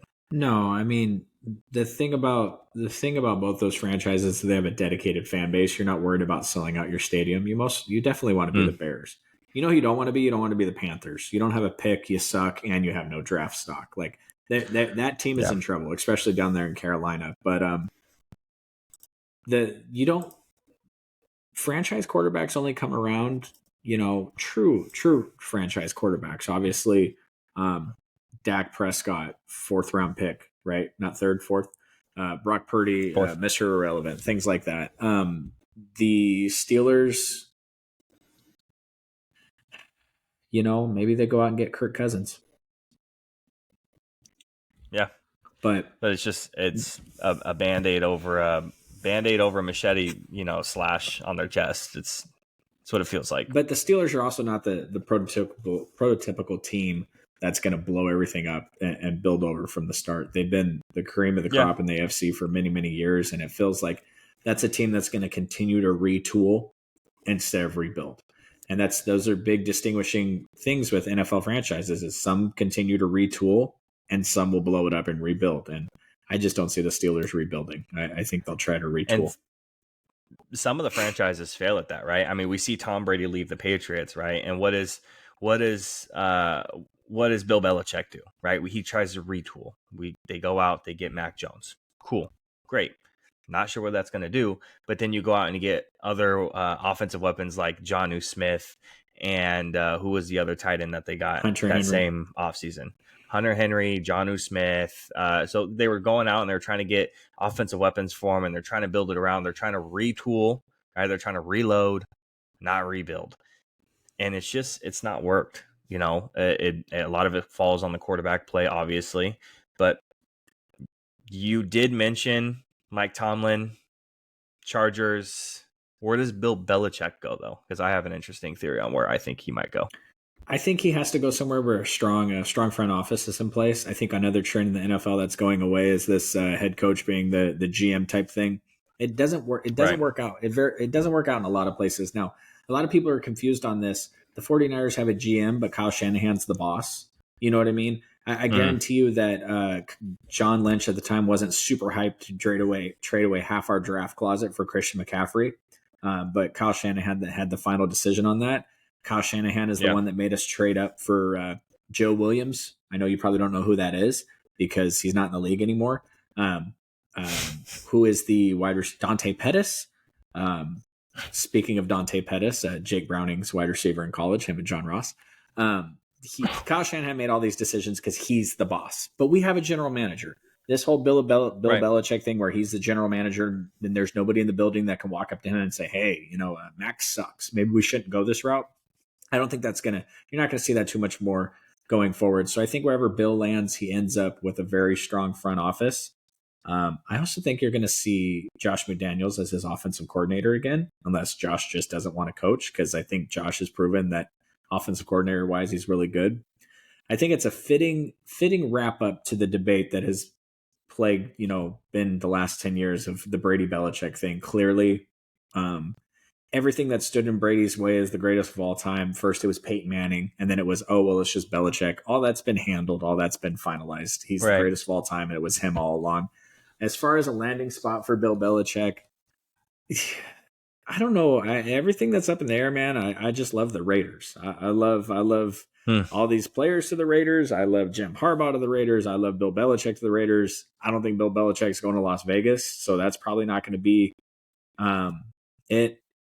I think what'll happen, and obviously you have an idea, and I'm super excited to hear that because I don't have much. I think what'll happen is you'll see a team that we're not expecting to lose their head coach. I mean, I would love to see him go to LA and be the Chargers head coach, but Spanos won't pay for Belichick. He's a $20 million a year coach, so that's not going to happen. Yeah. No. I think it'll be a team that is kind of like, oh wow, they fired their coach. I'm surprised by that.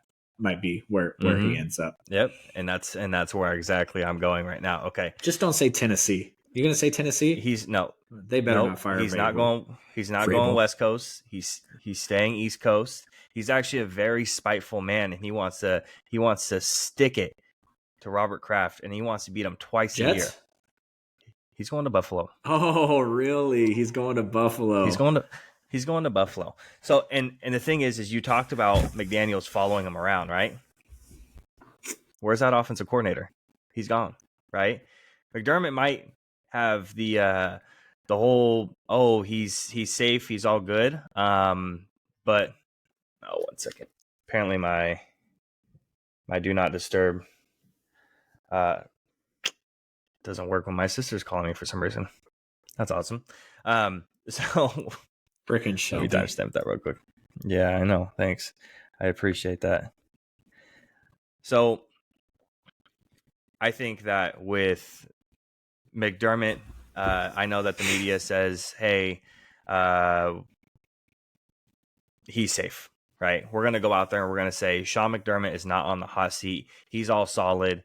But like you said, if he loses to the Chiefs right there, he might be automatically on the hot seat. I think we're talking about if he either, one, doesn't make the playoffs, or two, they don't make it very far, their first round exit.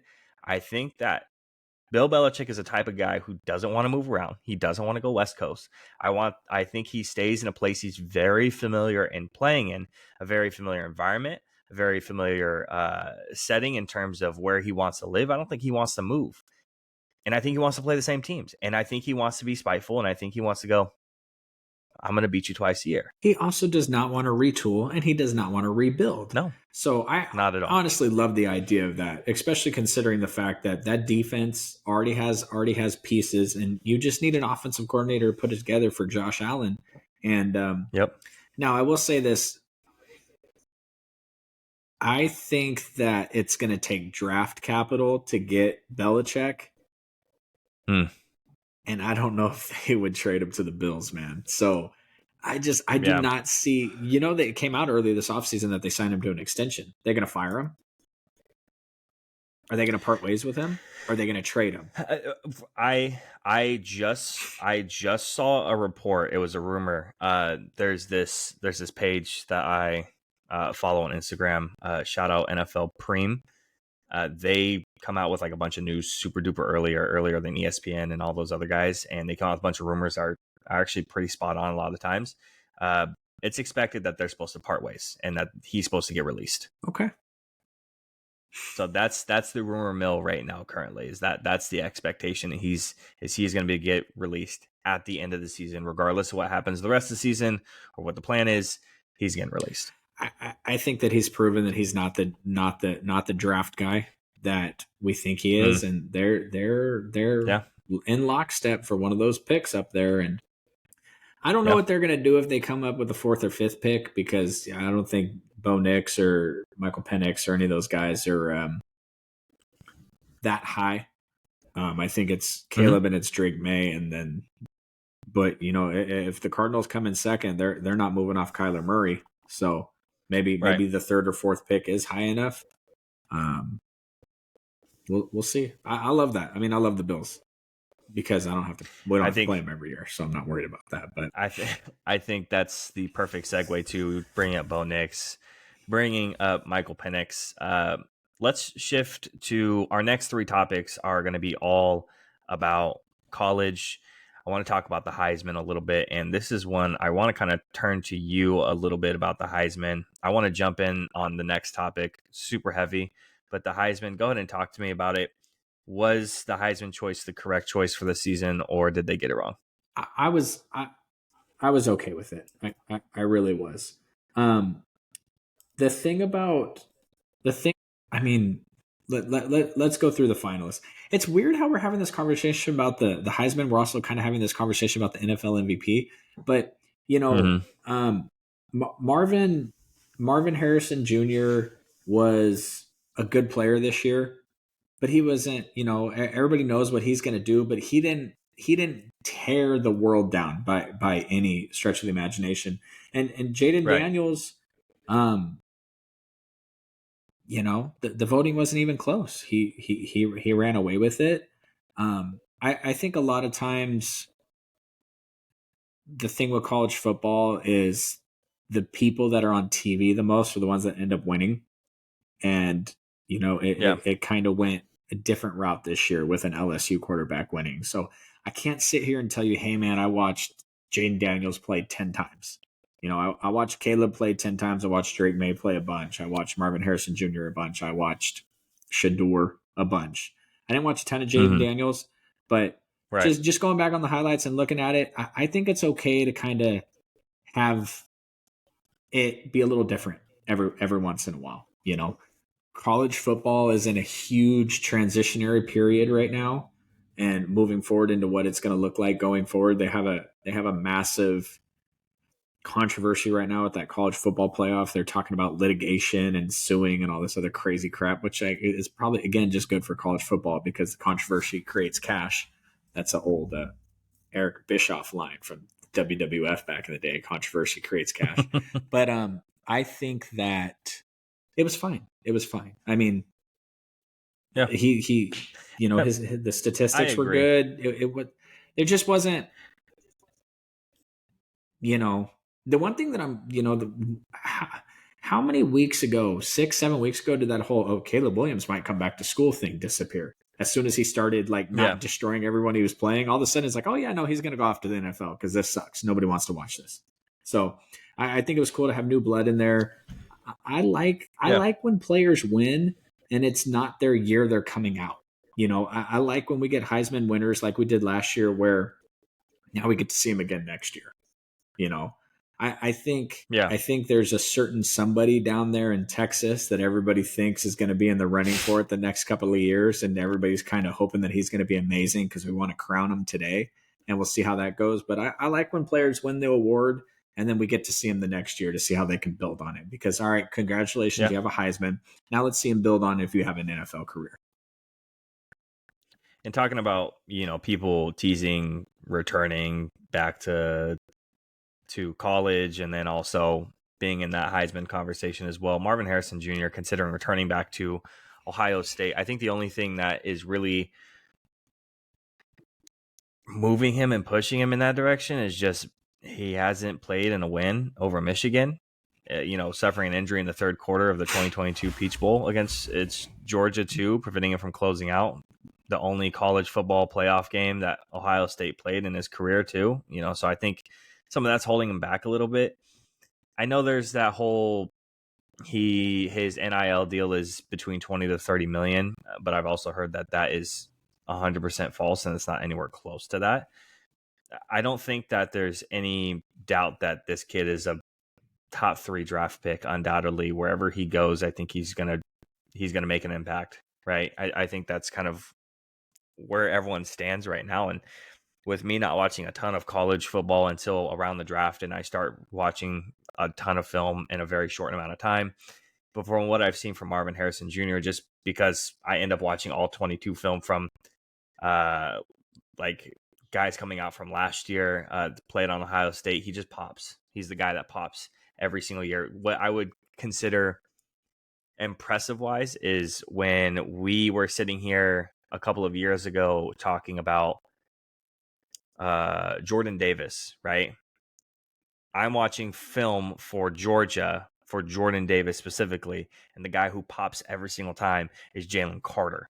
And I go, that dude's really good. Who is this dude? Is he coming out this year? He's really good. And then he comes out the next year and he's an absolute baller, right? It's the same thing with Marvin Harrison Jr. I'm supposed to be watching the offensive line. I'm supposed to be watching the running back. I'm supposed to be watching a different wide receiver. And instead, my eyes are locked on Marvin Harrison Jr. because he's just a guy that stands out on the field.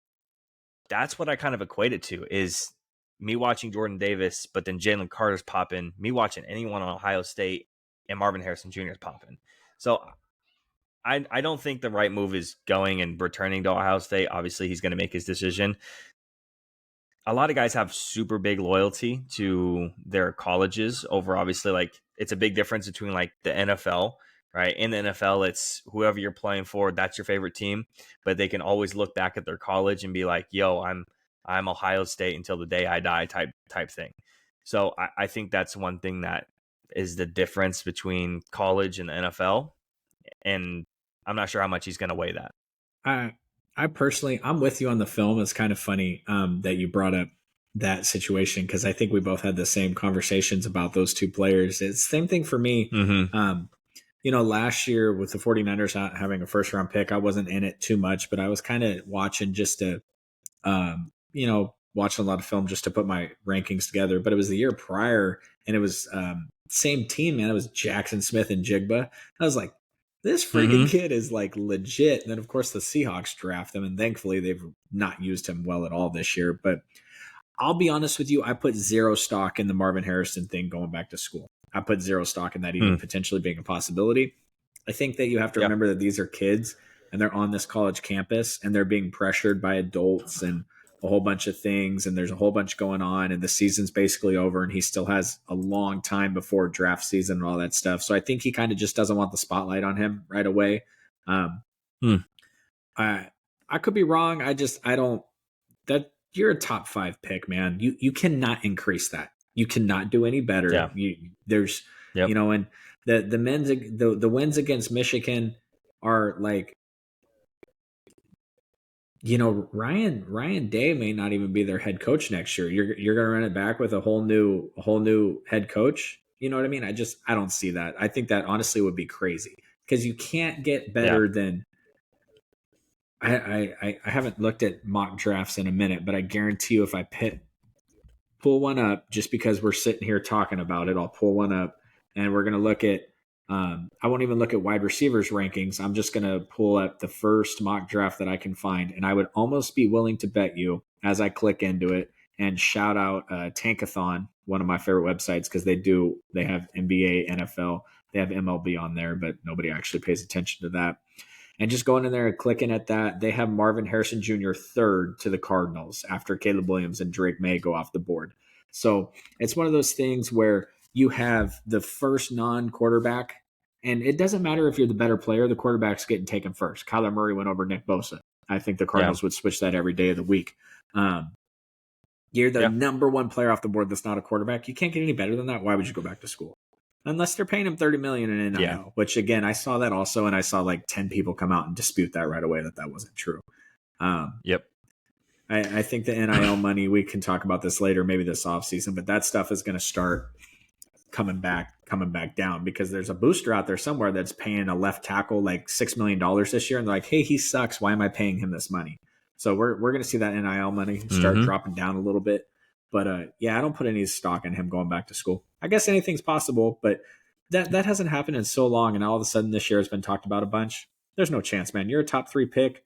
Go out there. Kyler Murray can sling the rock. Go play for the Cardinals. You'll be across the way from Brown and Harris. And you know what? Matter of fact, stay in school. I don't want you on the Cardinals anyway. Come out next year. Works for me. Now, talking about any type of hype around college, I think the biggest, it's like a Lynn Sanity almost run with Colorado. and Deion Sanders. So Deion Sanders plans for Colorado to be in the college football playoffs next season, with the college football playoffs now going to a larger format with more teams getting into it. Obviously, it's a much more likely possibility, and it's a much more likely scenario. Something that I think we have to remember with Colorado this season, obviously outside of it's the first season that Deion had it not that big of a deal. I think the over under for their wins was 3.5, and they got 4. So it's really not that big of a failure of the year. So they went 4-8 on the year, last place in the Pac-12. They already boast the number 29 upcoming class in the country, higher than teams that finished the season ranked, like Missouri, Louisville, Iowa, Oregon State. So, and Sanders went on to explain that the Colorado season looked disappointing on paper, and he chalks it up a lot to close losses. And he says that they only had really 2 really bad losses on the year, and that would be to Oregon and Washington State. And the majority of the one-score games, he had key players go out. So it's bold. Obviously, it's something big to say. It is Deion Sanders, and he's going to make a show of it regardless. I don't think it's out of the possibility, but for next season, I don't know if it's really going to happen. If we're talking about the season after, I think there's definitely a good shot, but I don't know about next season. Colorado won't even finish next season ranked. They won't even be top 25. So I was not a believer in the Deion thing. I kind of rolled my eyes at all of it. And then they came out that first week and it was like, uh-oh, here we go. I stayed up till midnight one night watching them in that overtime game. That was absolutely wild. The problem with him is they didn't do enough on the stuff in between the lines, the offensive and defensive lines this past year. They really need to beef that up. They need to get NFL quality, NFL type players on the offensive and defensive line if you want to compete with the like of, the thing is like, is Oregon going to win a college football championship anytime soon? Probably not. But Oregon's better than 98% of everything else that's out there, and they will continue to be year after year after year after year after year. They're going to be those gatekeepers that live between 5 to 8 year after year after year after year. And I don't know if Colorado can recruit, transfer portal, whatever they need to do. It's cold out there. It's an interesting place to play for sure. I'm not exactly sure if I can see it happening. I don't even know if they'll finish ranked next year. Now they got ranked once or twice this year, but I'm talking about the last couple of weeks of the college football season being ranked. I don't see it. Definitely don't see the college football playoff for them next year.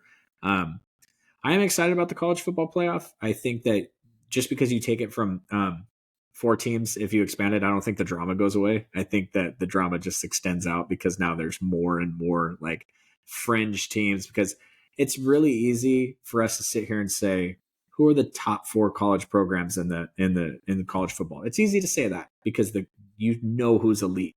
It's a lot harder to be like, who's 12 to 17? Let's have those rankings. Just like, let's not rank the top 25 players in the NFL. Let's rank the top 25 to 60 players in the NFL. That's much harder. So, do I see it for them next year? I don't, but that doesn't mean they can't get there. I don't know. I was not prepared for the amount of players that wanted to go play for him. It obviously makes sense, but I didn't think that they were going to be able to recruit as well because of how cold it is out there. I was wrong about that. Right. But there are teams in college football that have history behind them, that have proven that they will get you drafted. And obviously all the teams that are in the college football playoff this year, Oregon, I think USC going forward, the amount of money they're going to be able to spend, Texas going forward, Notre Dame going forward, these huge schools are going to rise back to, a higher level than they have been recently. And I don't see it for Colorado next year. But you know what? I'm okay with being wrong because I don't hate Deion Sanders at all. So if I'm wrong, and I love college football Saturday. I love watching Pat McAfee out there. All that stuff gets me so hyped up, man. I think college football does it way better than the NFL does on their pregame shows. And having Deion Sanders around is just better for the viewer. So, no, I agree. I think that Colorado's not his forever home. I think eventually I want to see him do well just so he can get on a bigger stage. Obviously, I don't think he's ever going to go to the NFL because the act we've already talked about, the rah-rah stuff doesn't work in the NFL. But Yeah, I'd like to see him win sure. just so he can get onto the bigger stage because college football is better with characters. We want characters, you know. The Michigan Ohio State thing is better because it's Harbaugh, you know. So college football takes a big loss if Harbaugh goes back to the NFL. So I don't see it for Colorado next year to wrap up that long point that I was trying to make, but that doesn't mean that going forward I don't see it or hope for it because I'd love to see it next year. I just don't think it'll happen. So to wrap up the football, the overall football section, I have one more thing for us. So we're going to have a little game. Player A, player B. I'm going to nail it. So I have 8 players in front of me, okay? And we're going to do this tournament style, okay? Now, that might be a little unfair to what it kind of ends up being, but I'm going to go tournament style. I'm going to pick the guy at the top of my list, guy at the bottom of my list, just who ended up on the slides of that Instagram post. Shout out NFL Historic. So player A is a one-time All-Pro, one-time Super Bowl winner, and he is in the Hall of Fame for all 2000s team. He's played in 173 games, 920 receptions, 13,382 yards, 74 touchdowns, and a 59% catch percentage. Only 112 games, 595 receptions, 8,134 yards, 65 touchdowns, and a 61.6 catch percentage. Player A, player B. Who's in the Hall of Fame? Who should be in the Hall of Fame out of those two guys? I'd say player A. I'm guessing I'm wrong. So I'm gonna leave that. Oh, you're gonna keep me in suspense. I'm gonna keep that right there. Okay. So we're going player A on the first one. Okay. So next one, player A is a 2-time All-Pro. Played in 166 games, 766 receptions, 11,059 yards, 67 touchdowns, and a 55.8 catch percentage. Player B is a 3-time All-Pro, 146 games, 670 receptions, 9,174 yards, 62 touchdowns, and a 57.9 catch percentage. Player A, player B. A. Another player A. All right. Now, player A is one-time All-Pro, has 1 Super Bowl, 211 games, 1,070 receptions, 14,345 yards, 82 touchdowns, and a 62.4 catch percentage. Player B has 2 Super Bowls and a Super Bowl MVP, 217 games, 1,000 receptions on the dot, 12,083 yards, 85 touchdowns, and 64.2 catch percentage. Same exact catch percentage. So this one's a tough one because this one's the toughest one so far. Very, very close. If you need me to repeat any of the other stuff, like the stats or anything, because they were close, let me know. I think that player A stats gets him into the Hall of Fame. Player B stats are very close to player A's stats, and he has a Super Bowl MVP. I'm going with player B should be a Hall of Famer.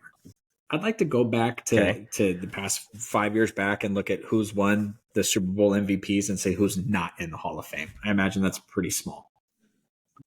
And then last player A, player B. Player A is a 2-time All-Pro, 193 games, 1,062 receptions, 14,185 yards, 70 touchdowns, and a 61.1 catch percentage. Player B is a 2-time All-Pro as well. He won 2005 Comeback Player of the Year, 219 games, 1,031 games, 1,031 receptions, 14,731 yards, 81 touchdowns, and a 59% catch percentage. I'm going to go with player A.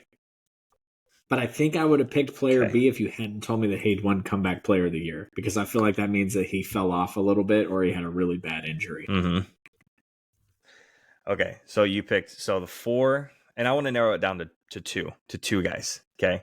So I'm going to read these guys out one more time and I'll tell you who you left off completely. Okay. So we're going to take the first player A and the second player A.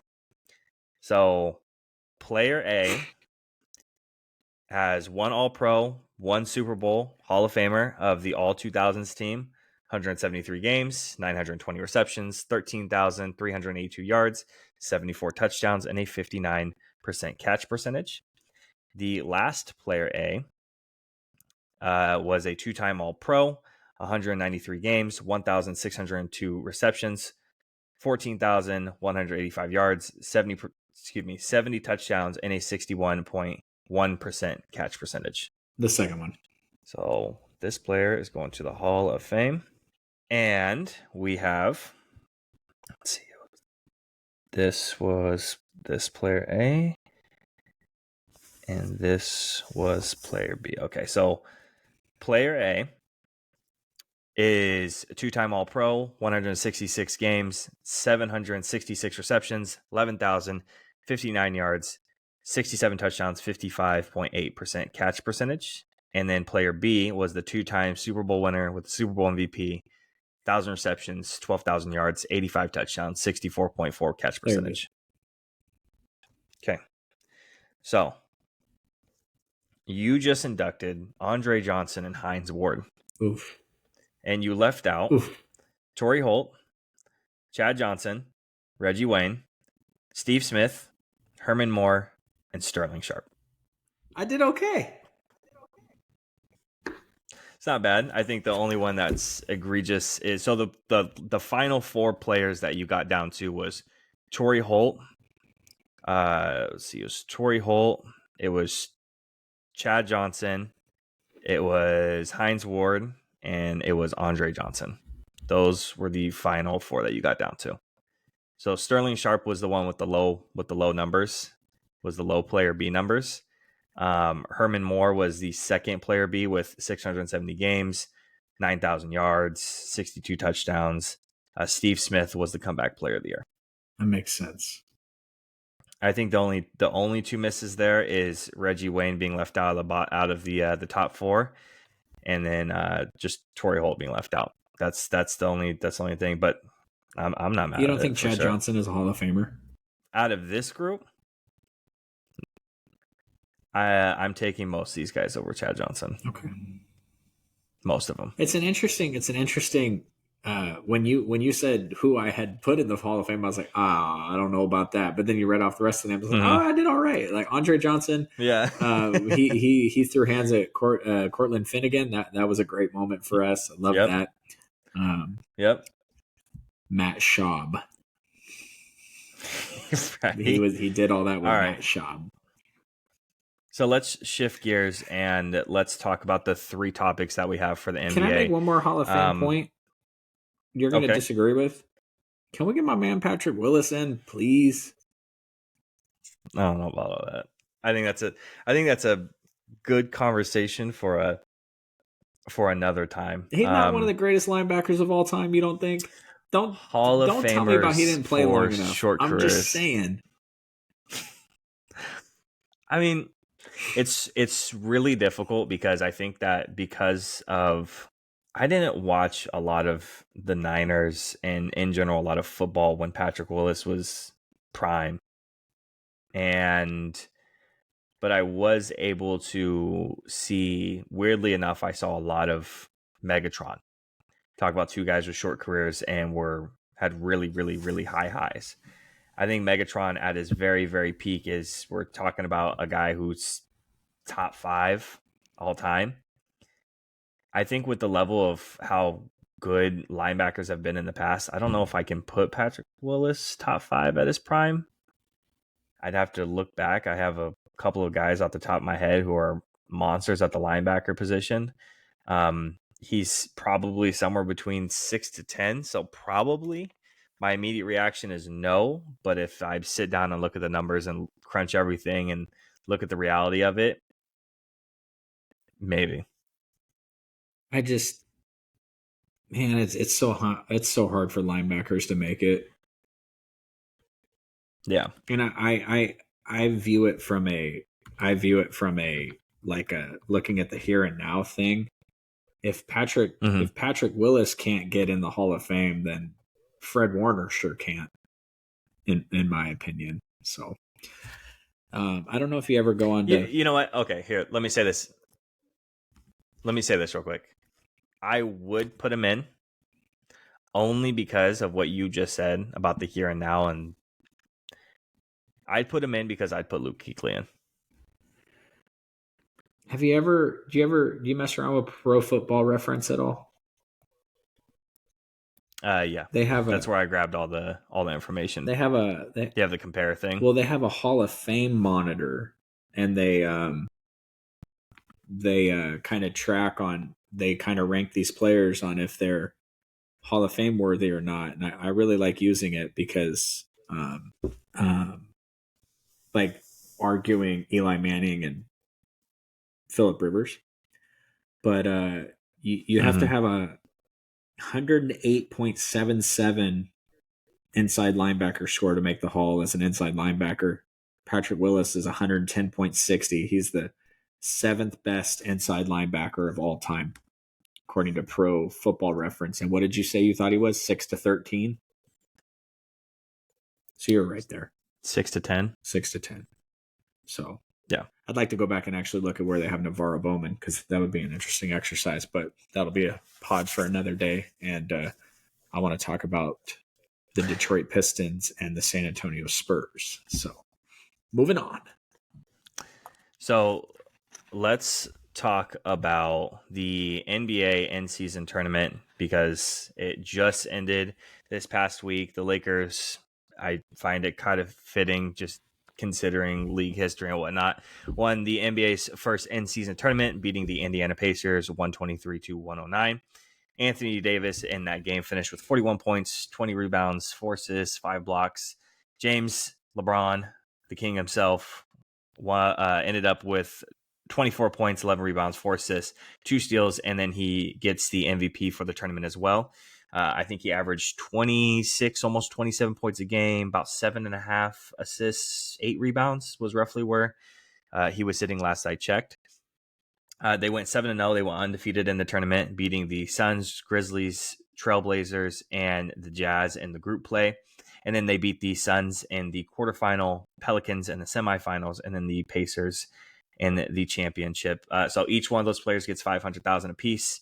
Pacers aren't walking out empty-handed. They still get $200,000 apiece. In your opinion, on every level, whether it's the business level, whether it's from a fan, so commercial success, fan hype success, was this tournament actually successful, and will we see it in the upcoming years? It was not successful. We will continue to see it. The NBA wanted to sell the streaming rights to Netflix on this whole thing being put together. Netflix said no thanks. Right. We're not interested. I'll tell you why it wasn't successful. Besides the ratings, I won't even get into the ratings. I think 4 million. So wait, hold. So what from all facets, it wasn't successful at all? No, I think it was very successful. I think the fan interest was really high for this, but I think the fan interest was high for the people that watch anyway. The final game drew 4 million viewers, or 4.8 million viewers. It was like the highest rated regular season game in a really long time. That's good. Yeah. The problem is that the Lakers were in it. The problem is that the NBA has a situation where they keep putting the same 4 teams on the national stage year after year, and that's why they can't build the brand. I think it was awesome that the Pacers made it. Could you imagine if the Kings had made it and we had gotten De'Aaron Fox versus Tyrese Halliburton all building up to it? The thing about it is that the NBA was probably happy that the Lakers were in it because of the viewers, but does anybody, first of all, the Lakers are boring as hell to watch. They're winning. They got an interesting formula, but they're not a fun team to watch.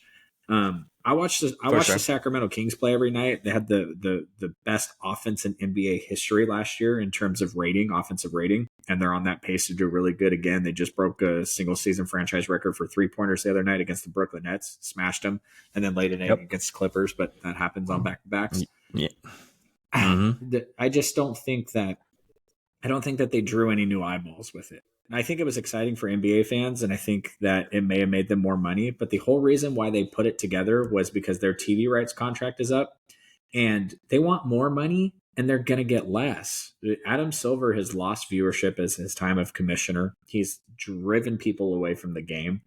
Um, I, I listened to the Kings Clippers game on the radio the other night because I turned it on for like 3 minutes and I was watching James Harden. I was like, I don't want to watch this anymore. I don't like looking at him. I just Mm. don't think that there's at this point the other two big sports in the United States are suffering massively. The second biggest sport in the United States is college football. It's the NFL, then it's college football, then it's the NBA, then it's baseball. Baseball has become Japan's favorite pastime, not the United States' favorite pastime. And frankly, I know you're not keyed into this sport at all, and you probably haven't paid much attention.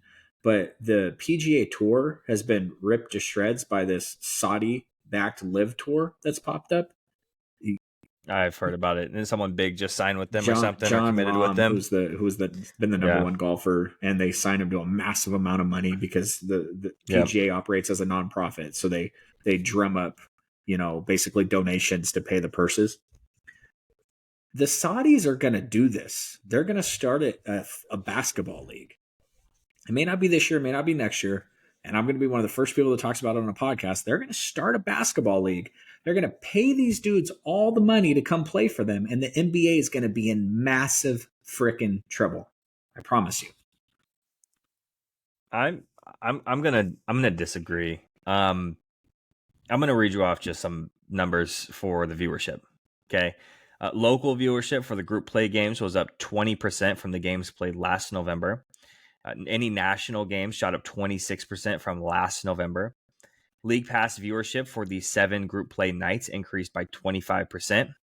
The league average attendance for in-person attendance was at the highest for November, while the NBA app and their social channels had the best first month of the season ever at 3.9 billion video views. So comparing to other sports like football, obviously it's not going to be, the NFL probably averages well over that 3.9 every month with ease and clears it. But the whole point of this tournament was to compete with the NFL. At the end of the day, that's what it was for. And it was to drum up excitement for early season basketball. And I think it did that. I mean, we see it from the numbers alone. It's exciting. And I think that if they make it, and the players liked it. You heard the players talk about it. And I was one of the guys from a fan's perspective that I was like, I think it's kind of dumb, but I'm not really sure. But I was one of the people who tuned in every single tournament night. And I thought it was cool. When the Celtics had to score 26 points to actually get into that wild card spot, or to guarantee them that spot, I thought that was cool. And we laid it on. And we actually blew it up. So I thought it was exciting. One of the things I think that a lot of fans, from what I've seen, is they complain that and I don't really understand this, they complain that it was too confusing. I don't understand how anyone could think that the group play was super confusing. It's taken directly from one of these soccer leagues. I think it's the Champion League. Super simple to actually understand. I think the NBA, one of the things that the NBA has a problem with is their like dying unspoken rule type thing. Some of the players found it a little bit confusing. Just to give you some examples, is the point differentials, as was the tiebreaker, obviously. The unwritten rule of running up the score at the end of a game, right? People aren't supposed to do it. You're not supposed to take a last minute shot when you're already up I by love that. whatever, right? So Pascal Siakam launched a 3 in the closing seconds of a win over Chicago with the Raptors while they're up by 12. And then Celtics head coach Joe Mazzulla had to explain to Billy Donovan,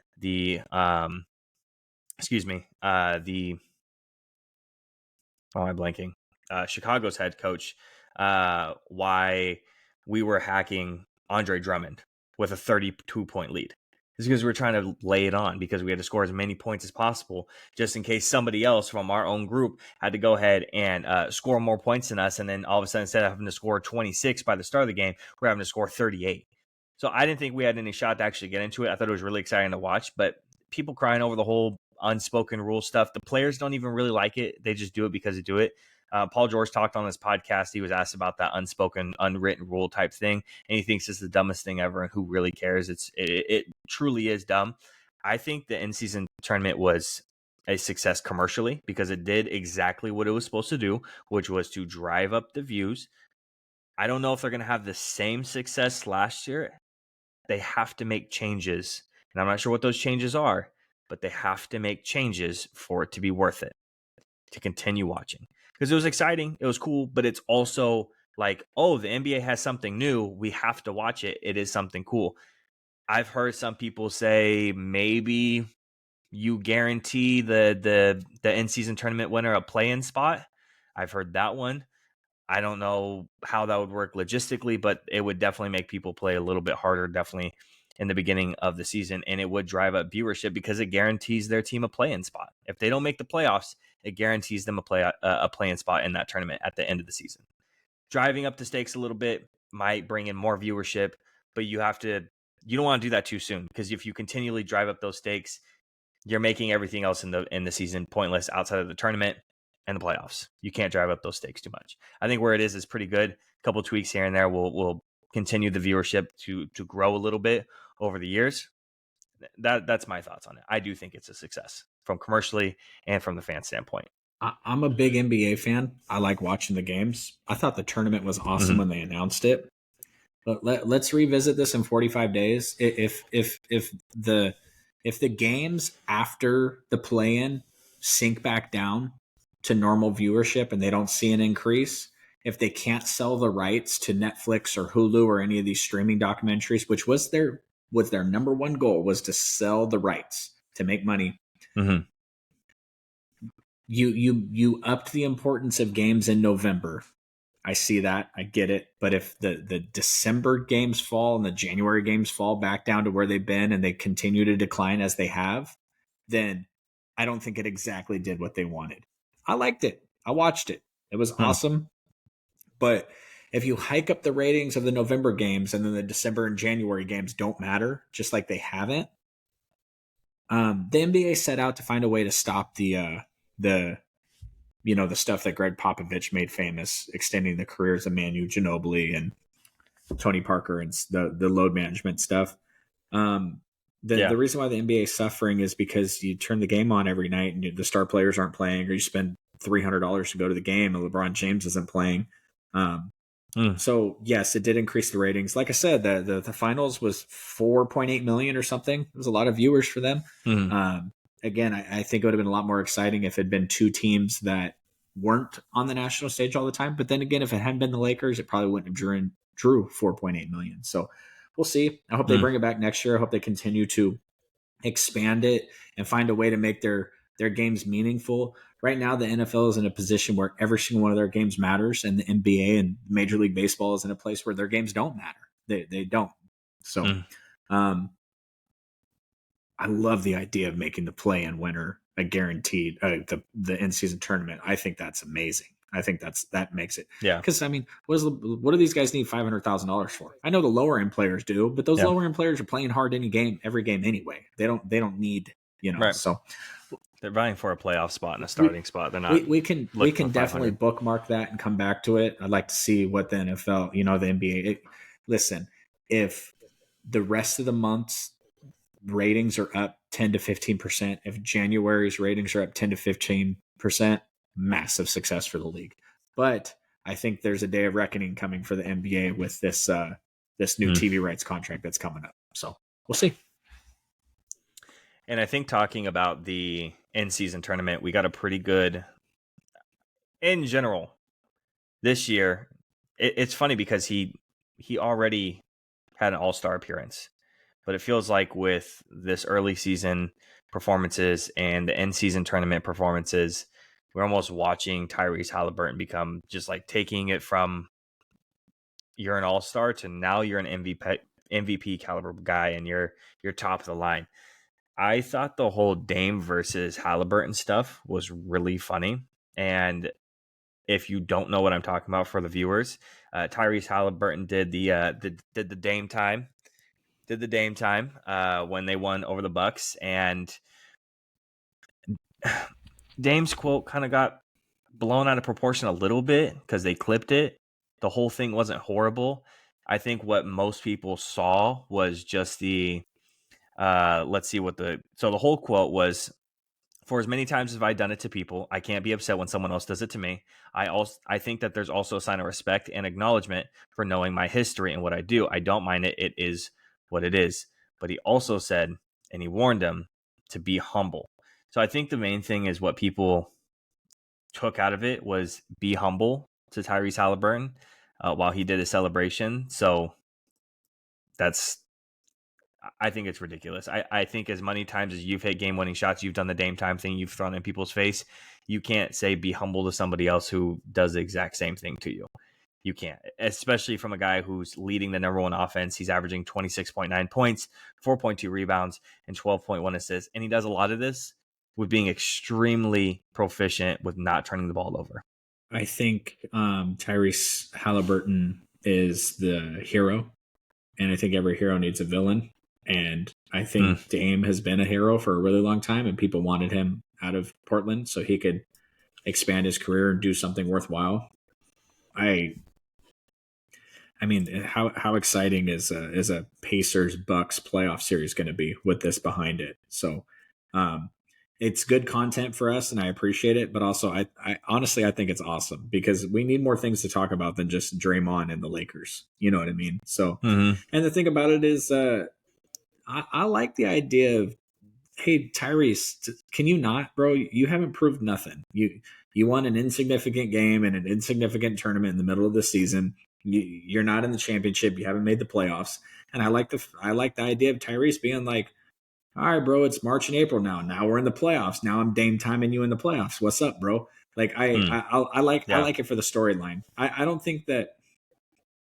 I think that a lot of these players with the social media the way it is, I think they're smart. I think they know what they're doing. I think Dame knows what he's doing. He's got a good PR team around him, and I like it. I like it all. I hope honestly every game-winning play that Tyrese makes the rest of the season, I hope he just keep on doing it, bro. Like there's nothing wrong with that. Like, and I think some of the celebration stuff, the Jordan Poole shoots the three, turns around, stares at the bench, and he clanks it. Some of that stuff's jumped the shark, and that's a lot of the reason why the NBA's lost viewership.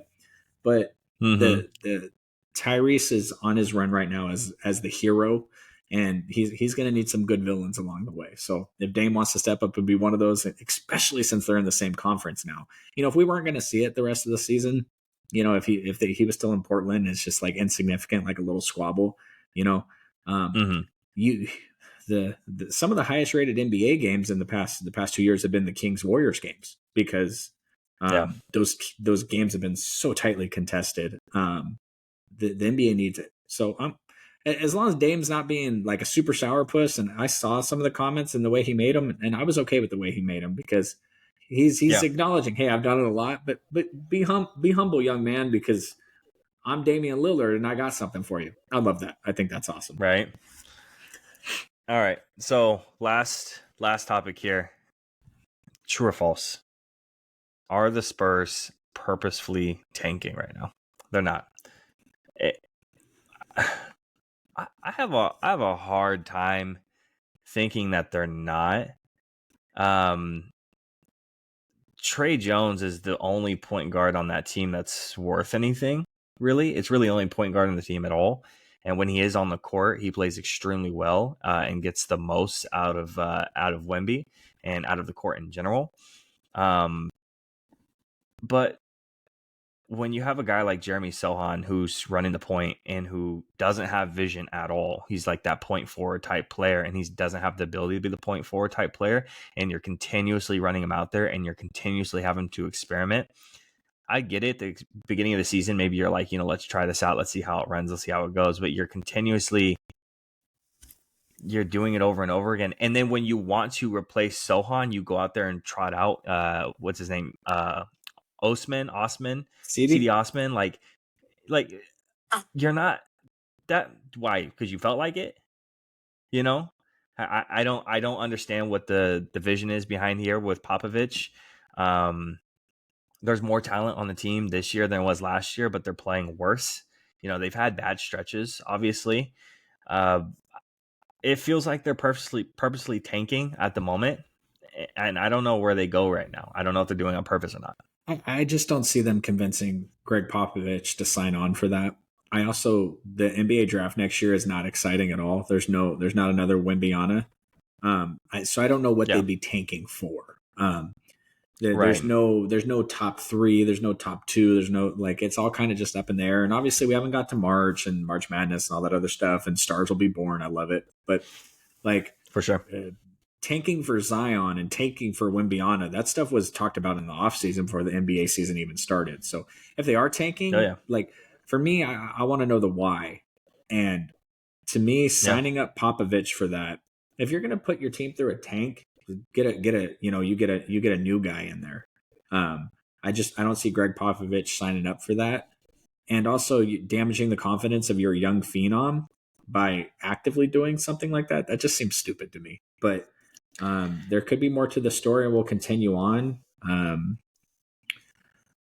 And I don't want to doubt Popovich either, but it just feels like the players aren't really playing together, right? I mean, they're missing their pick and roll rotations. They're botching fast breaks. It's almost like they don't have defined roles. Like defense, especially, they're playing god awful defense. They're kind of floating wherever they think they need to be. Popovich has even come out and said that he's not really coaching Wemby. He's just kind of seeing what he has. There's definitely, and that's it, which I get it. But we're like coming up on 20 games in the season now. Like, you've evaluated what you got. You saw what you got. You were evaluating what you had when you drafted them. And I get it. Well, you're evaluating what you have with the players on the court at that moment. But there's better, more efficient defensive rotations when they have, I believe it's Trey Jones, Wemby, Keldon Johnson, Vassell, and I'm missing somebody. But when they trot that lineup out there, their defensive efficiency is incredible. It's really good in the limited time that they've been on the court together, but it's been really good. But then they're trotting out this lineup with Sohan at the point, and it's just not working. I don't get it. There's definitely, to tie it all back up here, there's definitely an interesting parallel right now in the NFL and the NBA with Bill Belichick and Greg Popovich. I think they are really kind of the same platform of where they've been over the last 20 years, what they brought to the table. Maybe, Popovich's been good for a lot of years because he had a lot of good players, and now he doesn't have a lot of good players, and it's been in a steady decline the past couple of years. Maybe it's just time for a change. Maybe, I don't know how a guy like, for instance, not to take us into a different topic here because I got the food over here that's starting to buzz at me that it's ready. But do you think Steve Kerr wants to rebuild the Warriors? Do you think that's something that Steve Kerr wants to go through? Do you think Greg Popovich really has his whole heart and soul into this right now? I think Popovich has the ability to more than Kerr does. I think when you look at Steve Kerr and you look at the pieces that were already there when he came in and you got him over the hump, and you look at what he's drafted, it's not a good look to develop those young guys because he just really hasn't. And anyone that is maybe developed a little bit has left because Draymond punched him in the face. And he's really not playing well this season anyways by himself, but also that team just sucks overall. Can't give Jordan Poole and Kyle Kuzma a goddamn team. But the point is Greg Popovich has more of that ability to coach up those young guys and actually build it from the ground up than Kerr does at the very least. Whether he wants to or not, I'm not sure. Popovich wants to. And maybe that's maybe you're looking at a guy that's done. Maybe you see him segue into the front office next year and he's not out there on the court anymore. That thing earlier this season where he got on the microphone in the middle of the game and told the fans to stop booing Kawhi Leonard, that's so freaking weird. Like, you buy a ticket, you can do whatever you want. And Kawhi did that franchise dirty. So that I red flagged that too. I'm just like, that's freaking weird. Like, who does that? I don't know if that's ever happened before. A coach got on the microphone in the middle of the game. Like, could you imagine? Like, especially to stop booing an opposing player like that. So much in San Antonio is weird to me this season. And the thing about the NBA is it really doesn't matter until after Christmas. Hence the in-season tournament. So we're really going to start Yep. picking up here soon, and these segments on the podcast are going to be a little more defined. But some of these teams are already done, which is a bummer. But Yeah. I don't. You want to see Wembyana, but what's making us again the problem with the NBA? Why are we tuning in to watch one of the bright young stars in the NBA night in and night out when they're what are they? I don't even know what their record is. They got 3 wins, 7 wins. Horrible. I don't remember. Not very good. I mean, we know what the Pistons record. They're 3-19, man. What do I want to watch that team for? And they're currently getting blown out by the Lakers by 20 points in the fourth quarter. So, and LeBron isn't even playing in that game. That's our last topic. That's it for us. So it's Dame time for us. I got 30 seconds. I got 30 seconds here. A couple things that I'm super interested in this upcoming week. We're going to have to push our Shohei Ohtani excitement to next week. It's the baseball offseason I'm excited about. Upcoming this week, we have football games on Thursday, Saturday, Sunday, and Monday. I love the Saturday games. I hate the doubleheaders on Monday nights. That's a waste of time here. But this Sunday at 1:25, I want everybody to tune in. You heard it here first. You got the Dallas Cowboys. You got the Buffalo Bills. This upcoming week's game of the week for Drew, I don't know if it's Fox game of the week or NFL's game of the week, but it's going to be the best game. And we're going to find out if Dak Prescott is the NFL MVP or if he's a tomato. That's what we're going to find out this Sunday against the Buffalo Bills. So tune in. I'm more excited for that game than to watch the 49ers bash the Cardinals. So that will be a layup for the 49ers, and we will all be watching the Cowboys-Bills game. All right. Well, if you made it to the end of the podcast, I do appreciate it. Drop us a follow on TikTok and drop us a follow on Spotify. Also, make sure you subscribe on YouTube and make sure you hit that like button. I do appreciate you guys sticking around. Peace. See ya.